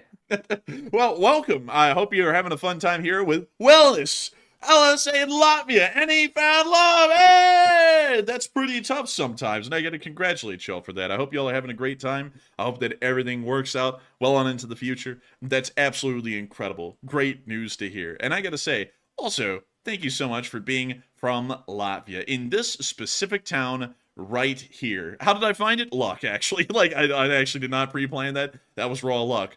Oh, look. Dude, this is nice. This is Very cool. nice, I gotta say. Yeah, look at this. This is really nice. I like this. They got the Ukrainian flags up. West Side Story. I know the West Side of Birmingham story. Blah, blah, bang, bang, bang. It's like something like that. But anyways, I like this place. Really nice. It also has a very historic feel to it, and the aroma. Oh, the aroma must be great. But beyond that, I gotta say thank you so much once again for support. Welcome, BB or Bebe. I'm not really sure which one is to the to the LSA, and I hope that you're here to stay, just like Wilderness LSA Latvia. He's an absolute legend and a representative of the Leaf Spring Army to the entire nation of Latvia. An incredibly cool thing, and I gotta say, thank you so much once again for support and helping this channel to keep on running, because if it wasn't for folks like you, we wouldn't be able to be here right now. And so with that, thank you so much once again, and we are on to the next one. And this one's going to go to Danny B, who puts in a $20 donation. And thank you very much, Danny B, for that support. He said, I listen to y'all every night. And hey, that's very nice. And he said, I never get to sit down and watch y'all. And I'm always working and always have one earbud in. But thank y'all for the work that y'all do to get us the news. And thank you very much, Danny. We appreciate that kind words right there. We love to hear it. Like, seriously, we love to hear it that y'all love the streams and also the short war videos as well, because it does mean a lot to us, and we appreciate it. And Enforcer, what say you? I got to thank you for the support as well, Danny B. And I got to say, it's nice to hear that you really do enjoy the stream. You may not be able to watch what's going on stream, but you can hear us, and you can hear what's going on. And I got to thank you so much for enjoying that and the kind words as well. Some people don't realize that. Some people don't. Some people are a little spoiled. Because I'll sit there and I'll narrate a video and what's happening in it. And there's usually never a quiet moment in a video. And some people go, oh, why is he saying everything that we can see? And it's because folks like Danny B, they're not watching, they're listening like it's a radio show, and so I want them to also know what's going on as well. And I'm glad to know that you do enjoy it, Danny B. I feel like hopefully that's because I narrate everything that's going on in the videos as well to kind of give a better idea of what's going on in them. But still, thank you so much once again, and thank you for having been here for a while, and thank you for enjoying our hard work as well. And with that, we are on to the next one. And our next one is going to go to Tom Exman, who puts in a $20 donation. And thank you very much, Tom, for that support as well. And he said, okay, Matt, look up the Rocky Mountaineer. This would be a good trip, LSA trip for us all together. And it better be a big train. I'm telling you what, that thing better have some cars attached to it. Some cars, I'm telling you, because we need a lot. But thank you very much, Tom. And let's take a look. Man, the Rocky Mountaineer, this is a luxury train in America, one of the few. This is a luxury train, one of the few, actually. And let me see if I can find you. Explore the onboard experience. Ooh-wee. It's nice, actually. It's actually really nice, no joke. So let me see. So here's the glass dome car. It's kind of like an Amtrak observation car. No, it's nothing like an Amtrak observation car. It's like 20 times nicer than Amtrak. This looks expensive. It is super expensive. Like, it is like, I think like $2,500 a ticket, and it's a 2-day train through the Rocky Mountains. Also, you don't sleep on the train. They actually stop halfway on the route, and you get out and you go sleep in a historic hotel along the route. Oh, no, that's what I'm talking about. That's my type of thing. Yeah, it's actually pretty cool. Actually, back in the day, I don't know if you knew this, Matty, but way back in the day, at the beginning of railroading, they actually didn't have sleepers, and the trains would pull into a town, and at night, they would disembark all the passengers, have them sleep in a hotel, and then they wake up next morning, hop back on the train, and they get going again. They changed they were living large back then. Like, that was a smart way to do it. Well, you think it is until you know that these hotels are in the middle of nowhere and there's no one living around them. So the maintenance was kind of a little iffy. That's why they actually went with the sleepers, because you could guarantee that there was maintenance of everything instead of the hotels like they were. Like Santa Fe, the Atchison, Topeka, and Santa Fe was the one who really started to kind of like pick up on that a little bit, but then they got rid of the hotels kind of sort of as well, unless if you were like that was actually your actual destination was there, and then they had a hotel for that. But then they really kicked up the whole Harvey House thing with the restaurants along the route, and they would actually cook the food. Like, that was actually unique about the Atchison, Topeka, and Santa Fe, and that's why Harvey House is so unique, is that instead of actually having a dining car on the trains for most of the Santa Fe's history, there were Harvey Houses dotted along the route that were perfectly spaced to when a train would arrive. It would be either breakfast, lunch, or dinner, and that Harvey House on the side of the tracks would cook up the entire train's meal, literally, and then they would throw it onto the train, hot and ready, serve it to everyone, and they would get like a freshly cooked breakfast and everything. But still, this is a pretty cool one. Like, I would actually want to do this, but it is like prohibitively expensive. But still, I thank you so much once again for support and sharing the Rocky Mountain Air with us and helping this channel to keep on running. And Matthew, you can't do this. Like, I'm just kidding. Matthew is going to be. Man, I think I'm going to have to call it early again tonight, because I think tonight will probably be the last night I'm going to have to do this, because I'm feeling a little bit looped out because I'm still a little bit sick, and also my energy levels aren't quite there again. But mainly though, the cough is starting to act up. I'm having to mute every 2 seconds to try to like not like blow the microphone with the cough. But I think I am going to go and I'm going to have to hop off early tonight. As you can tell, my brain's not functioning quite right. But Enforcer, what were you going to say before I interrupted? I was just going to say pretty much the same thing. But of course, I got to tell everyone to give a huge thanks to Enforcer Matt tonight. He's been a trooper handling with the sickness while he's been on the show for so many days. It's been incredible stuff. He does have to get off a little bit early again tonight, but still, huge thanks to you for being on air as long as you have been, Matthew. It's been great. Also, Matthew, by the way, if you could, please put these last few super chats in the spreadsheet before you go. It does make it a little bit easier to manage everything. But yeah, I'm adding them right now. I'm just putting a copy and a paste here on a couple of these. And also, before I go, huge thanks to everybody who's supported tonight. I'm sorry I can't remain for the live chats and also the rest of the super chats, but I would not be much addition to anything because my brain's not really working that much right now. So also, I don't want to keep coughing the mic and blowing everybody's speakers out because that would be a shame. But also, thank you all once again for the get well wishes, and hopefully I will be 100% better tomorrow because I'm pretty much like right there at it. Like I'm like 10% to recover some more, and I should be good. So thank you all once again. Good night to you, and I'm going to hand you off to the Enforcer for the rest of the night. All right, and that is a good night to Enforcer Matt right there, and we'll be continuing on this thing as we have a huge shout out to Tom Exman once again, and we are on to the next one, which is from Pete Watson, who threw in a 20. Hey! And he said, Enforcer Matt, fellow train traveler, Halifax to Vancouver, and back Vancouver to Halifax on Via Rail in coach 1990, and look up the GAN train in Australia, and the origins of the name, the GAN Russia. Hills 60 lookout. And I gotta thank you for the support. And also, that's pretty cool to hear. You actually went all the way from Halifax to Vancouver. And let's see where that is. Halifax to Vancouver. So Halifax is out here somewhere. Right? I'm remembering this right? Like, Halifax is out. Hang on, folks. I think... yeah, it's right there. Well, I'm blind. I don't even know how I didn't see that. But here's Halifax. Dang! Halifax to Vancouver, you literally went all the way across the country. I don't even think there's a train in America that long. Like, literally, I don't think there is one. Maybe the longest it gets is let's see, what is it? The Southwest Chief from Chicago to LA. I think that would be like the longest one. That is insanely long. Huge credit to you, Pete Watson, for getting through that. You got to be a legend right there. I mean, jeez. But still, huge thanks to you once again for the support and helping this channel to keep on running. And also, really cool thing. Also, we will pull up the GAN train. So here we go. The GAN. What do we have here? What do we have? So, oh my goodness.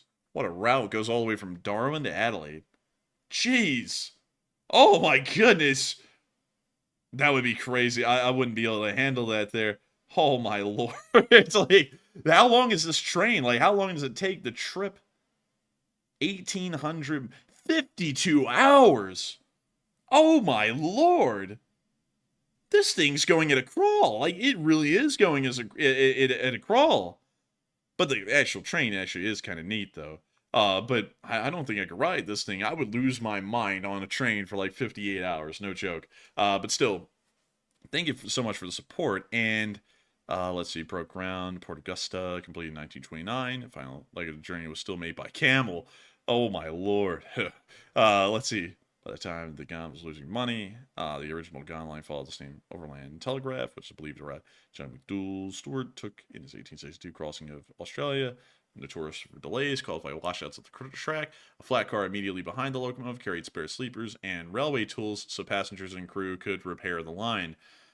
Oh my lord, very uncertain service via this route was tolerated because steam locomotives needed large quantities of water, and Stewart's route to Alice Springs was the only one that had sufficient water available. Initially, it operated fortnightly, meaning every 2 weeks, in the 1930s, and it was increased to weekly from 1956 until 1975. It operated twice weekly before reverting to a weekly service again.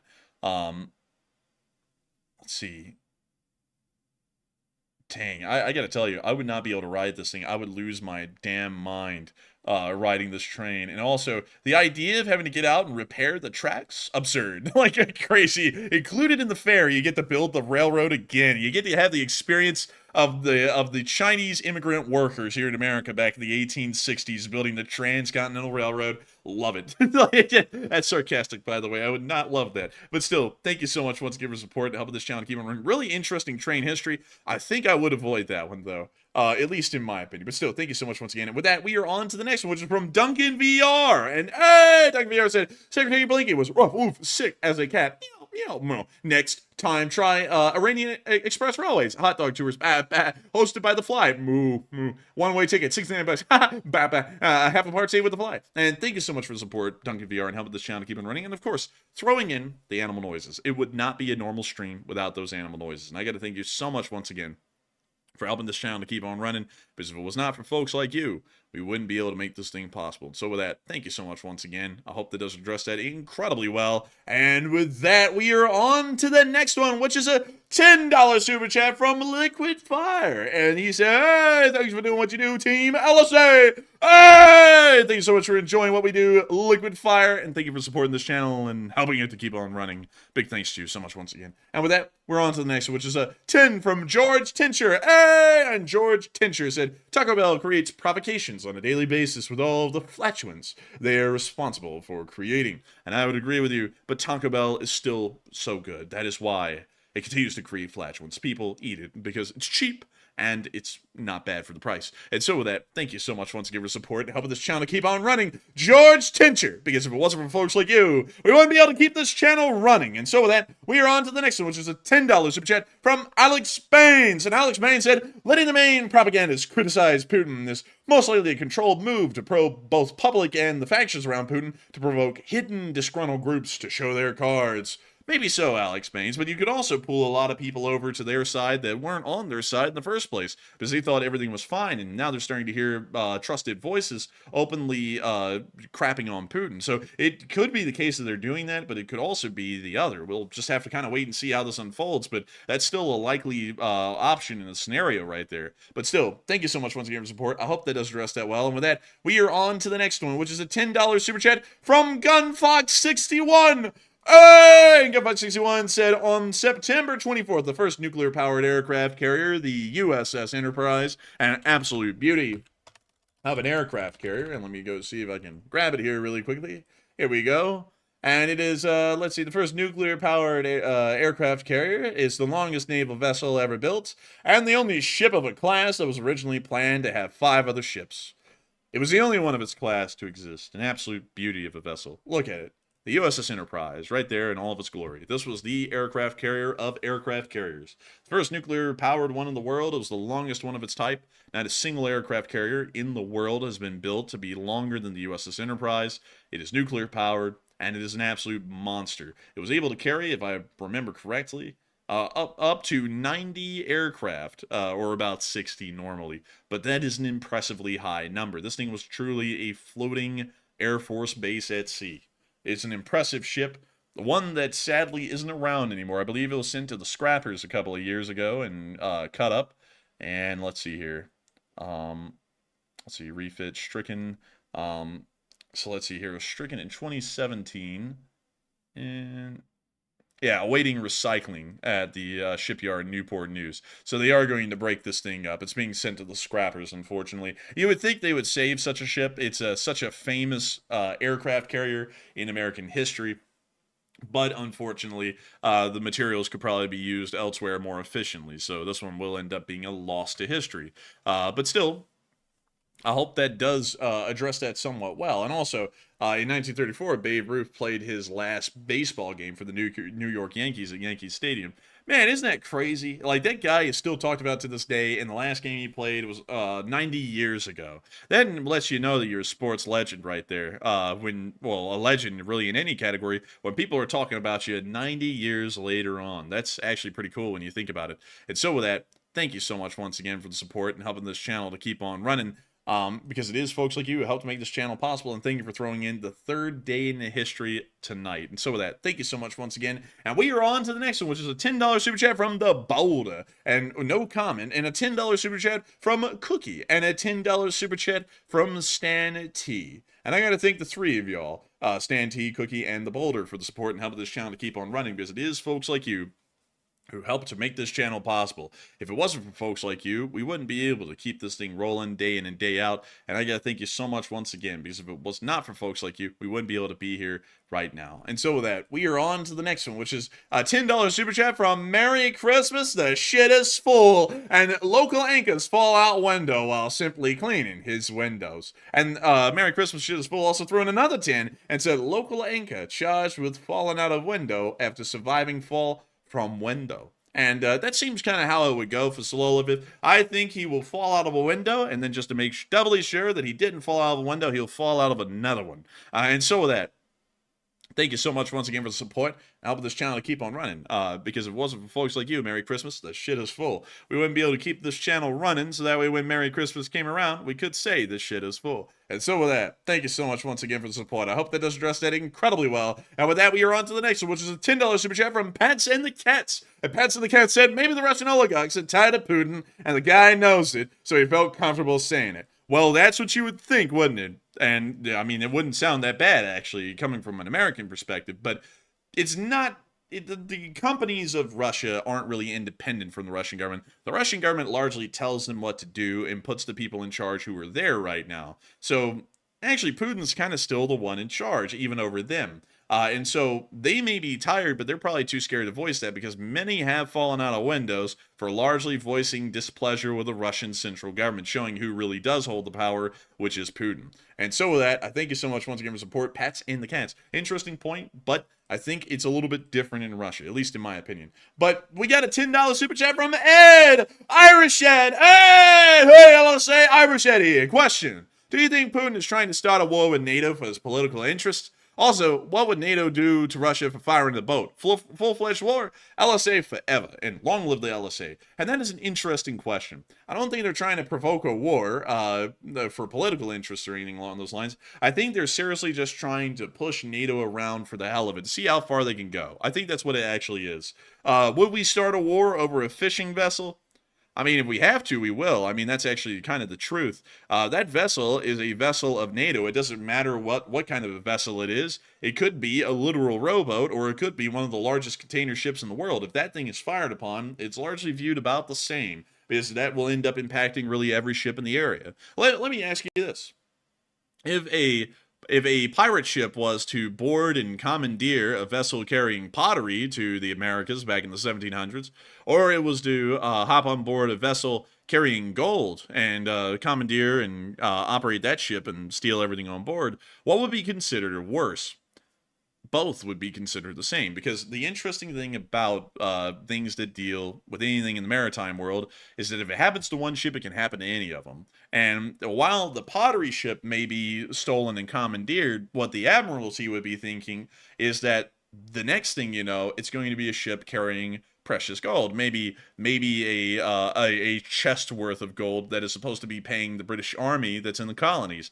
That cannot be allowed, and something must be done to stop this wild piracy that's affecting the merchants of the British Empire. And not only that, it's affecting really the entirety of their trade and the ability for them to govern. That is kind of the thing that that we're talking about up here. So would we go to war over a fishing vessel? If we had the right people in charge, we may, and it may actually be for a good reason, especially if they're threatening something like that. And so with that, I hope that does address that fairly well. And also I see James Green Coffee saying, if it was your waters, how would you feel? Disrespected is my guess. And that's exactly what I'm saying. Like I completely agree with that. Americans would feel disrespected if someone came in our waters and did something like that to an American fishing vessel. It wouldn't just be a fishing vessel at that point. It would be our fishing vessel. And that's how we should be viewing the Norwegian fishing vessel. This is our sphere. Like, this is our stuff. Keep away from our stuff. Don't mess with our stuff. And that's how it ought to be. And so with that, I hope that does address that well. And moving on to the next one, we got a $5 super chat from Bobo Vasquez. Hey! Bobo said, hang in, young buck. I'll give you a lot more for the fundraiser. And I thank you so much for the support. And and please do support the fundraisers. The fundraisers do a lot of help in Ukraine. But Bobo, we do not make a cent off of fundraisers. I'm not sure if that's what the comment was saying. Like, you will give us a lot more to us for the fundraisers. We don't make a cent or a single dime off of running fundraisers. But I do thank you so much once again for support. And I hope that you do support the fundraiser greatly, because it does help out massively in Ukraine. And so with that, thank you so much once again. And we are on to the next one, which is a $10 super chat from Scott Kemp. Hey! And Scott Kemp said, I say, given a full complement of weapons, Ukraine could win in a month. And what say you?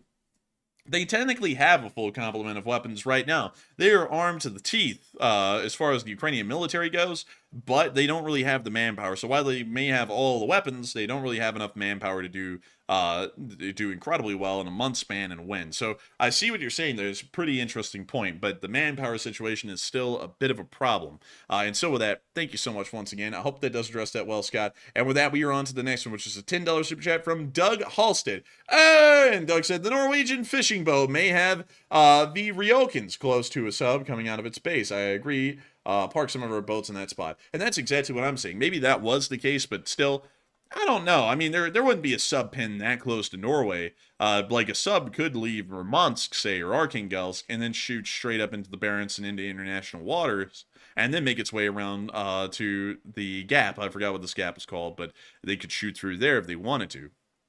But nevertheless, they did that stupid action of firing on a fishing vessel. I would put ships in that area, and I make it quite clear, mess with another boat, again, in our own waters, there will be problems. And so with that, I hope that does address that well, and I thank you once again for supporting and helping this channel to keep on running. And with that, we are on to the next one, which is a $10 super chat from Andrew Honeycutt. Hey! And Andrew said, I totally agree with the earlier rant that appeasement doesn't work. What, if any, specific measures should be taken to send a proper stern message to deter such blatant provocation? And Slava Ukraini, and long live the LSA. And the only measure I would say would work is to send U.S. naval vessels into this area, particularly destroyers or frigates, to escort these fishing vessels while conducting legally allowable economic activities within sovereign Norwegian waters or the waters of their exclusive economic zone. That's what I think we should do. These ships are not being given orders to violate Russian waters. They're not being given orders to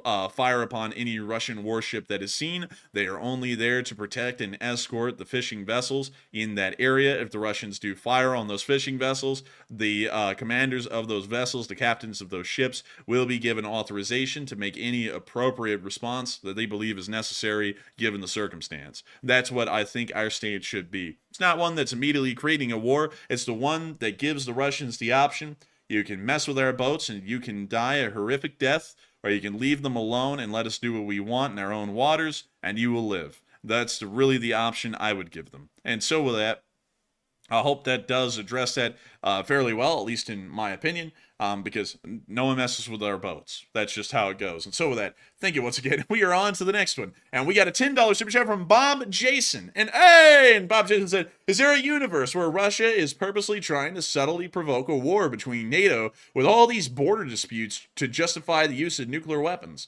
Say one time on a country like Ukraine.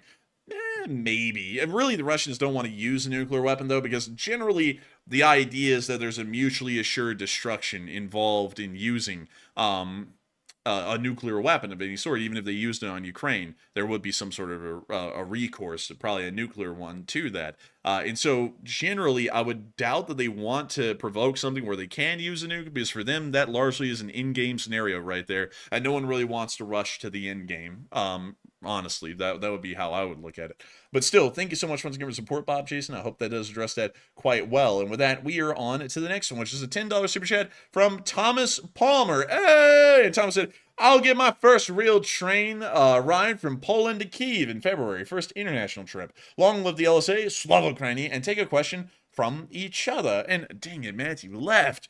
Matthew left, Thomas Palmer. We can't get a question from each other. But still, really cool. You'll be taking a trip from Poland to Kyiv. Probably from Lublin to Kyiv, if I'm thinking correctly. But still, that ought to be fun. And I hope that you enjoy it. I hope that it's a blast. Riding the train can be an interesting experience. I don't know how it is in Eastern Europe, though. It might be different. But I still hope that you enjoy it nonetheless.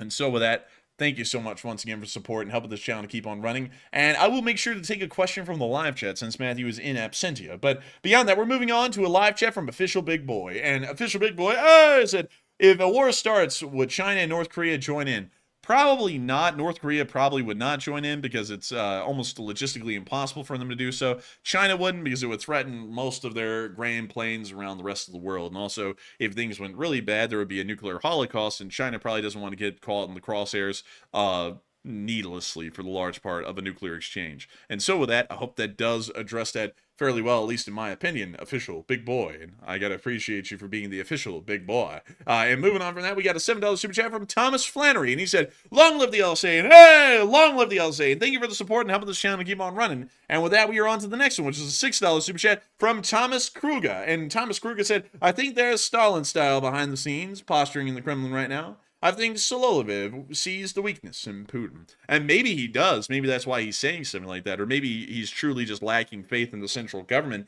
and he made that public today. Either way, it was a shocking statement, to be entirely honest, and one that really started to raise eyebrows around the entirety of the world. But with that, I got to thank you once again for the support, Thomas, and helping this channel to keep on running. And with that, we are on to the next one, which is a $5 super chat from Dunkle X, sorry. And hey, and Dunkle X said, glad y'all had a great vacation. Do you foresee any scenario where Putin transfers power peacefully? And Slava Ukraini. And thank you so much for wanting us to have a great vacation. We're wishing we had a great vacation. We did. We had an incredible one. And I also got to say that I don't see a scenario where Putin transfers power peacefully. It probably will be some sort of a coup d'etat that removes Putin from power and gets him on out of there. And so with that, I hope that does address that well. Slava Ukraini, and thank you once again for support and helping this channel to keep on running. And with the next one, we are on to a $5 super chat from Edgy Number 1. Hey! And Edgy Number 1 said, Torpets ammo dump. Elaboration factories destroyed. Ammo can't be serviced or replaced. Capabilities have been seriously dented. Trains also destroyed.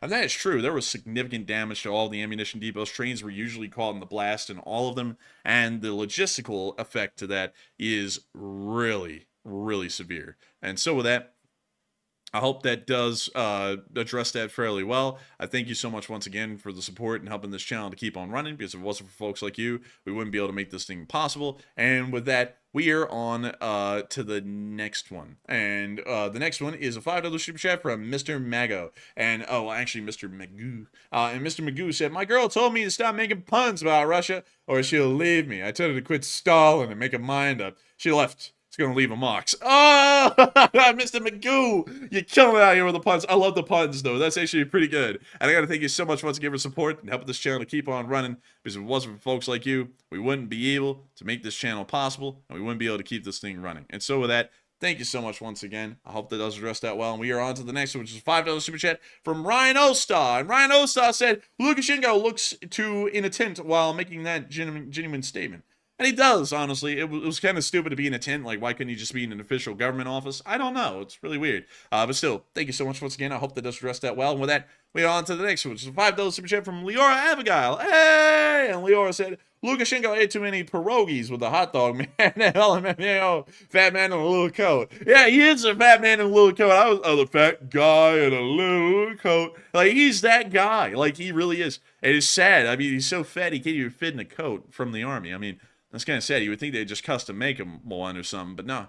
They had to go and get him one to make sure to show he's fat. But still, I hope that does address that well. I thank you once again for supporting with that. We are on to the next one, which is a $5 super chat from Russia Nazi. And they say, hi from Malaysia. A few weeks ago, you mentioned Froggyland in Split, Croatia, and I went there. I left a note for you. Also, Bosnia does have a tiny coastline. And it does, but it's like the ittiest, bittiest coastline. Let me go find Bosnia. Here we go.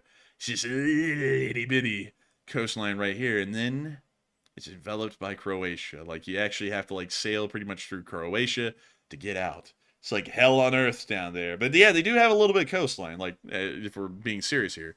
But still, I love to hear that you actually went there, because it's a cool place, especially Split in Croatia.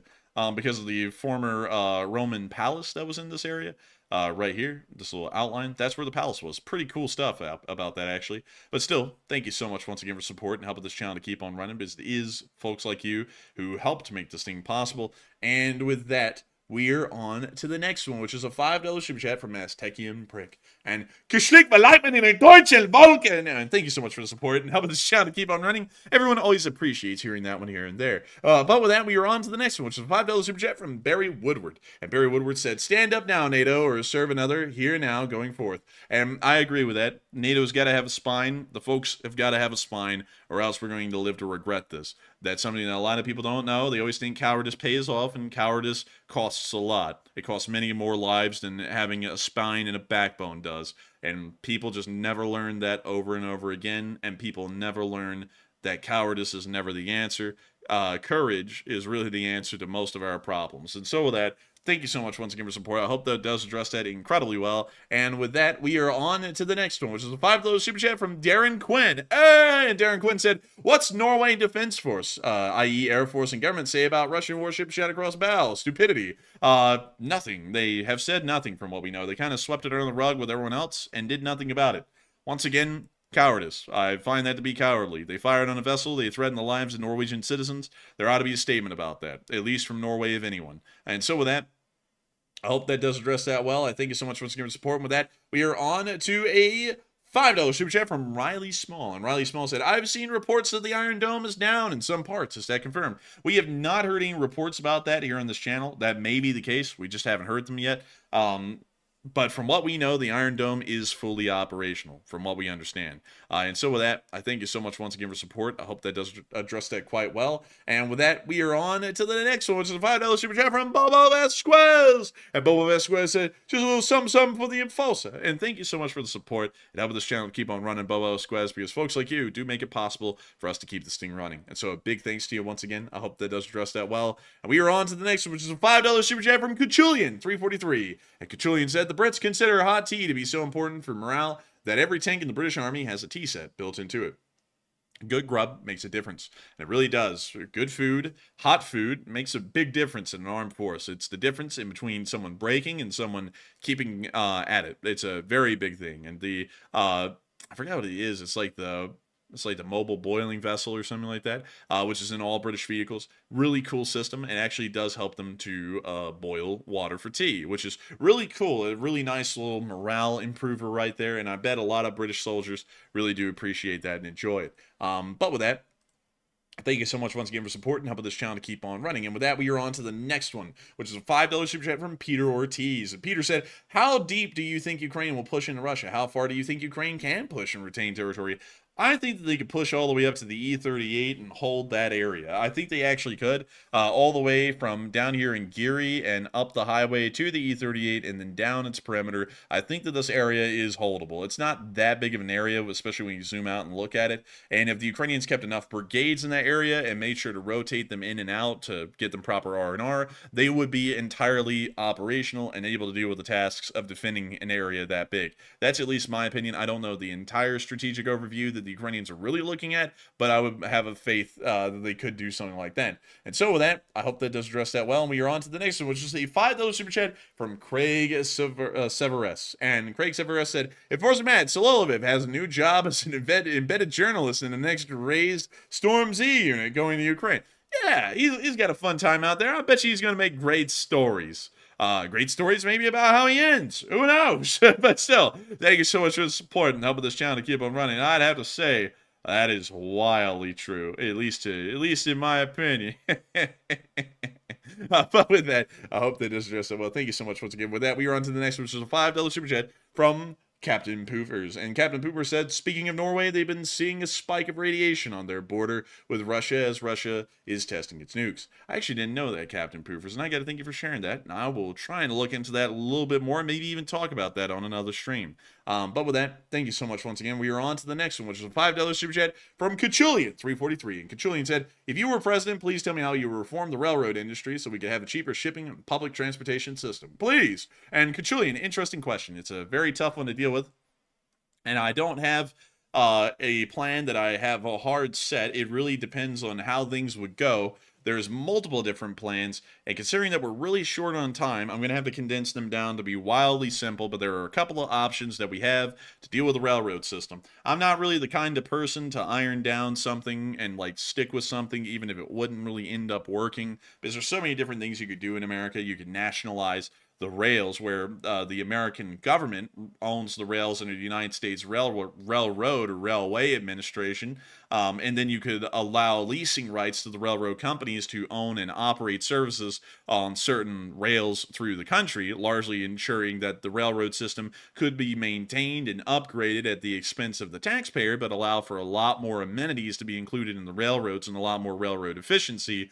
Another thing that you could do is you could try and pass a bill through Congress to mandate that the major railroads, the Class 1 railroads, operate mandatory passenger rail services that maintain a minimum speed of a certain higher speed, around 90 miles per hour along most of the route, to be able to keep the railroads running. That would largely keep things under private ownership entirely, but also force congressional requirements to keep passenger rail services running, that the losses would be subsidized by the federal government, so these companies wouldn't have to worry about losing their shirts because of it, because that could end up being an issue, especially if they have to run passenger rail services really across the entirety of their network. Another thing that could be done is that the United States could buy out track that is required for Amtrak's national service from the railroad companies, meaning that Amtrak would own a decent amount of the rails, but there would still be a lot of them privately owned, and then we could upgrade and maintain the tracks through the federal government, and then expand Amtrak's federal rail service to include a lot more stops and also travel at much higher speeds. But there are a million different options to fix this problem. It really depends on how things would go. Because if you got like a lot of friction, say on a nationalization concept, maybe we could go with a bill just telling the companies they have to run rail services, but the government would subsidize them. And then if that didn't work, then we could just try and put more money into Amtrak, and maybe possibly, I wouldn't know how this would legally work, this would have to be looked into, maybe eminent domain some of the rails from the Class 1 railroad companies and take them into government control, and only the ones that would be needed for passenger rail service. Upgrade those rails to be rather high speed, at least 120 miles per hour at a minimum, and then start running rail services in more expansive areas, at least through higher population density areas. Things like that would not exist throughout the United States Midwest and also the West itself, generally because there's not enough population density to support those kinds of rail projects in that area. But along the West Coast and also through the entirety of the East Coast up to the Mississippi River, such rail projects could be supported. But that is kind of the things that we're looking at right now. I mean, and of course, I got to say this. It's wonderful to hear a presidential candidate say they have like this hardcore plan and everything, but it doesn't have like any contingencies in it. And I want y'all to know, the government is not a clear and straightforward thing. It's not something that I could tell y'all. Like, I would love to tell you, Cajillion, like exactly what I want to do, but we kind of have to make it work with the constraints that we have. And there's a lot of constraints here in America that make a perfect plan next to impossible. So we have to have a lot of eventualities or possibilities or kind of like stratagems in play, where if something doesn't work, we can still try it, but in a different form that may be more palatable to different groups out there, like the railroad lobbies, the railroad companies, Congress, everyone else. It kind of all has to be considered how that would work in motion, and then try and come up with multiple different options to try and make this possible. But we could end up achieving the same thing through all of these different routes. It's just that we got to figure out which one would be the easiest and most available one to do. And that's kind of the problem. We have to do that through trial and error. But I hope that kind of does explain at least some of the main ways that this could be done through different means. But it would still be kind of a little bit of a challenge, because we're talking about a national railroad system that would end up having to be run either by Amtrak, the railroad companies, or we would nationalize the rails, run Amtrak over them, and then the private companies would have to lease the rail from the U.S. federal government or from some sort of an institute like the United States Railway Administration. And so with that, I hope that does address that well, Kachulian. I'm not ever like hard set on one plan. I'm set on whatever works and gets things done for the public. That's what I'm for. But still, thank you so much once again. And another big thanks to Mr. Magoo, who threw in a $3 super chat without a comment, and also Andrew Dresdick Jr., who threw in a 2, and also Marc-Andre Brunette, who threw in a 2. All of y'all didn't throw in comments, but the support means a lot, and it helps us to keep this channel running. Because if it wasn't for folks like you, we wouldn't be able to make this channel possible. And so with that, thank you so much once again. And with that, we are on to the next one, which is a $2 super chat from Dylan. And Dylan said, do you think NATO has spy planes over Russia? We don't have spy planes. Those have largely been ruled obsolete by the satellite. But we do have satellites that orbit over Russia about every 15 minutes or so. And we get pictures of the entirety of the country down in such fine detail that we can see what someone's holding in their hand. So we do have that. And so with that, I hope that does address that well. And we are on to the next one, which is a $2 super chat from Sir Thinks a Lot. Sir Thinks a Lot says, the important thing to remember is no one unalived. And they probably will put Sololyvev in prison, to be entirely honest. They don't want to kill him outright. And then once he goes into obscurity, then they'll kill him. And so with that, I hope that does address that fairly well. Thank you so much once again for supporting out with this channel to keep on running. And with that, we are on to the next one, which is a $2 super chat from Elka Sir. And Elka Sir said, maybe being passive is to buy some time to rearm. Maybe, but we can only pass that along for so long. It's been 3 years. If we wanted to rearm, we could rearm. And we're not really doing that much, and we're still backing off. So largely, still to me, it kind of looks like cowardice. But still, I thank you so much once again for the support and helping this channel to keep on running. And with that, we are on to the next one, which is a $2 super chat from DJ Waffle. And DJ Waffle said he's going to regret the name Puffy for sure. Oh, he is. Puff Daddy is going to regret it. Oh, but still. Thank you so much once again for support and helping this channel to keep on running. Because it is folks like you who help to make this thing possible and help us to keep this thing rolling. And with that, we are on to the $2 super chat, which is from Mr. Magoo. And Mr. Magoo said, invest in bobcats, people, and do it, damn it, you got to. But still, thank you so much once again for the support and helping this channel to keep on running. And with that, at 12:50 at night, we finally rounded out all of the super chats. And it's time for us to get into the live chats. Due to time constraints, we're only going to be able to address 3.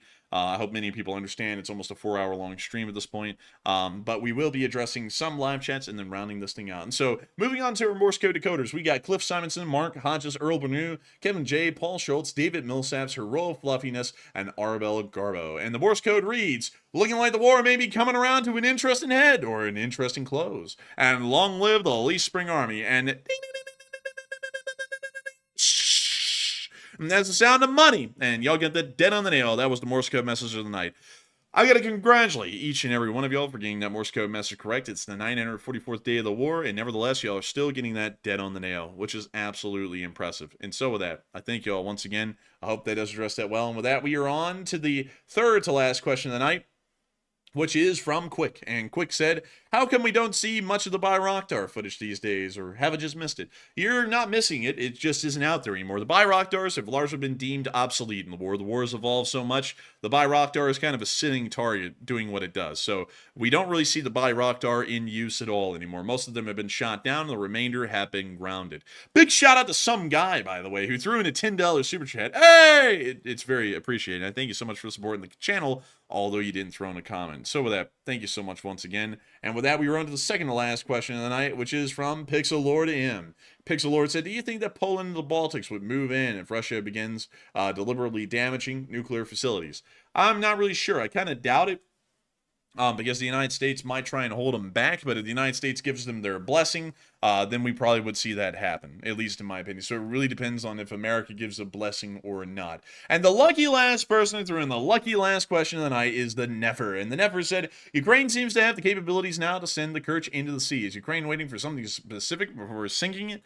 Maybe so. I'm not really sure. They may be waiting on something specific to happen before sinking it, or they may just be biding their time for some reason we may not know yet, and will only be known yet to time. But yeah, really, I've kind of been in the same camp. We're all waiting for the Kerch Bridge to blow up someday. It could happen any day now, and yet the Ukrainians just keep waiting. And so with that, I hope that does address that fairly well, and we have reached the end of tonight's stream. I've got to thank every single one of y'all for being here tonight, all 131,000 of y'all who have watched this stream from beginning to end. the 14.2 thousand people who were here at the peak. We were entirely honored to have each and every one of y'all here with us tonight. If y'all did enjoy, please make sure to hit the like button. Please make sure to subscribe, and please make sure to comment as well, because it is folks like y'all who help this channel to keep on spreading farther and farther and let more people know about what we do. And so with that, I will see you all tomorrow at 10 p.m. Eastern Time to cover the next 24 hours of the news of the war in Ukraine, and hopefully with Matthew as well in much better shape. And so with that, good night, good luck, take care, stay safe. Slava Ukraini, and long live the Lee Spring Army, and the Lee Spring Army will never die.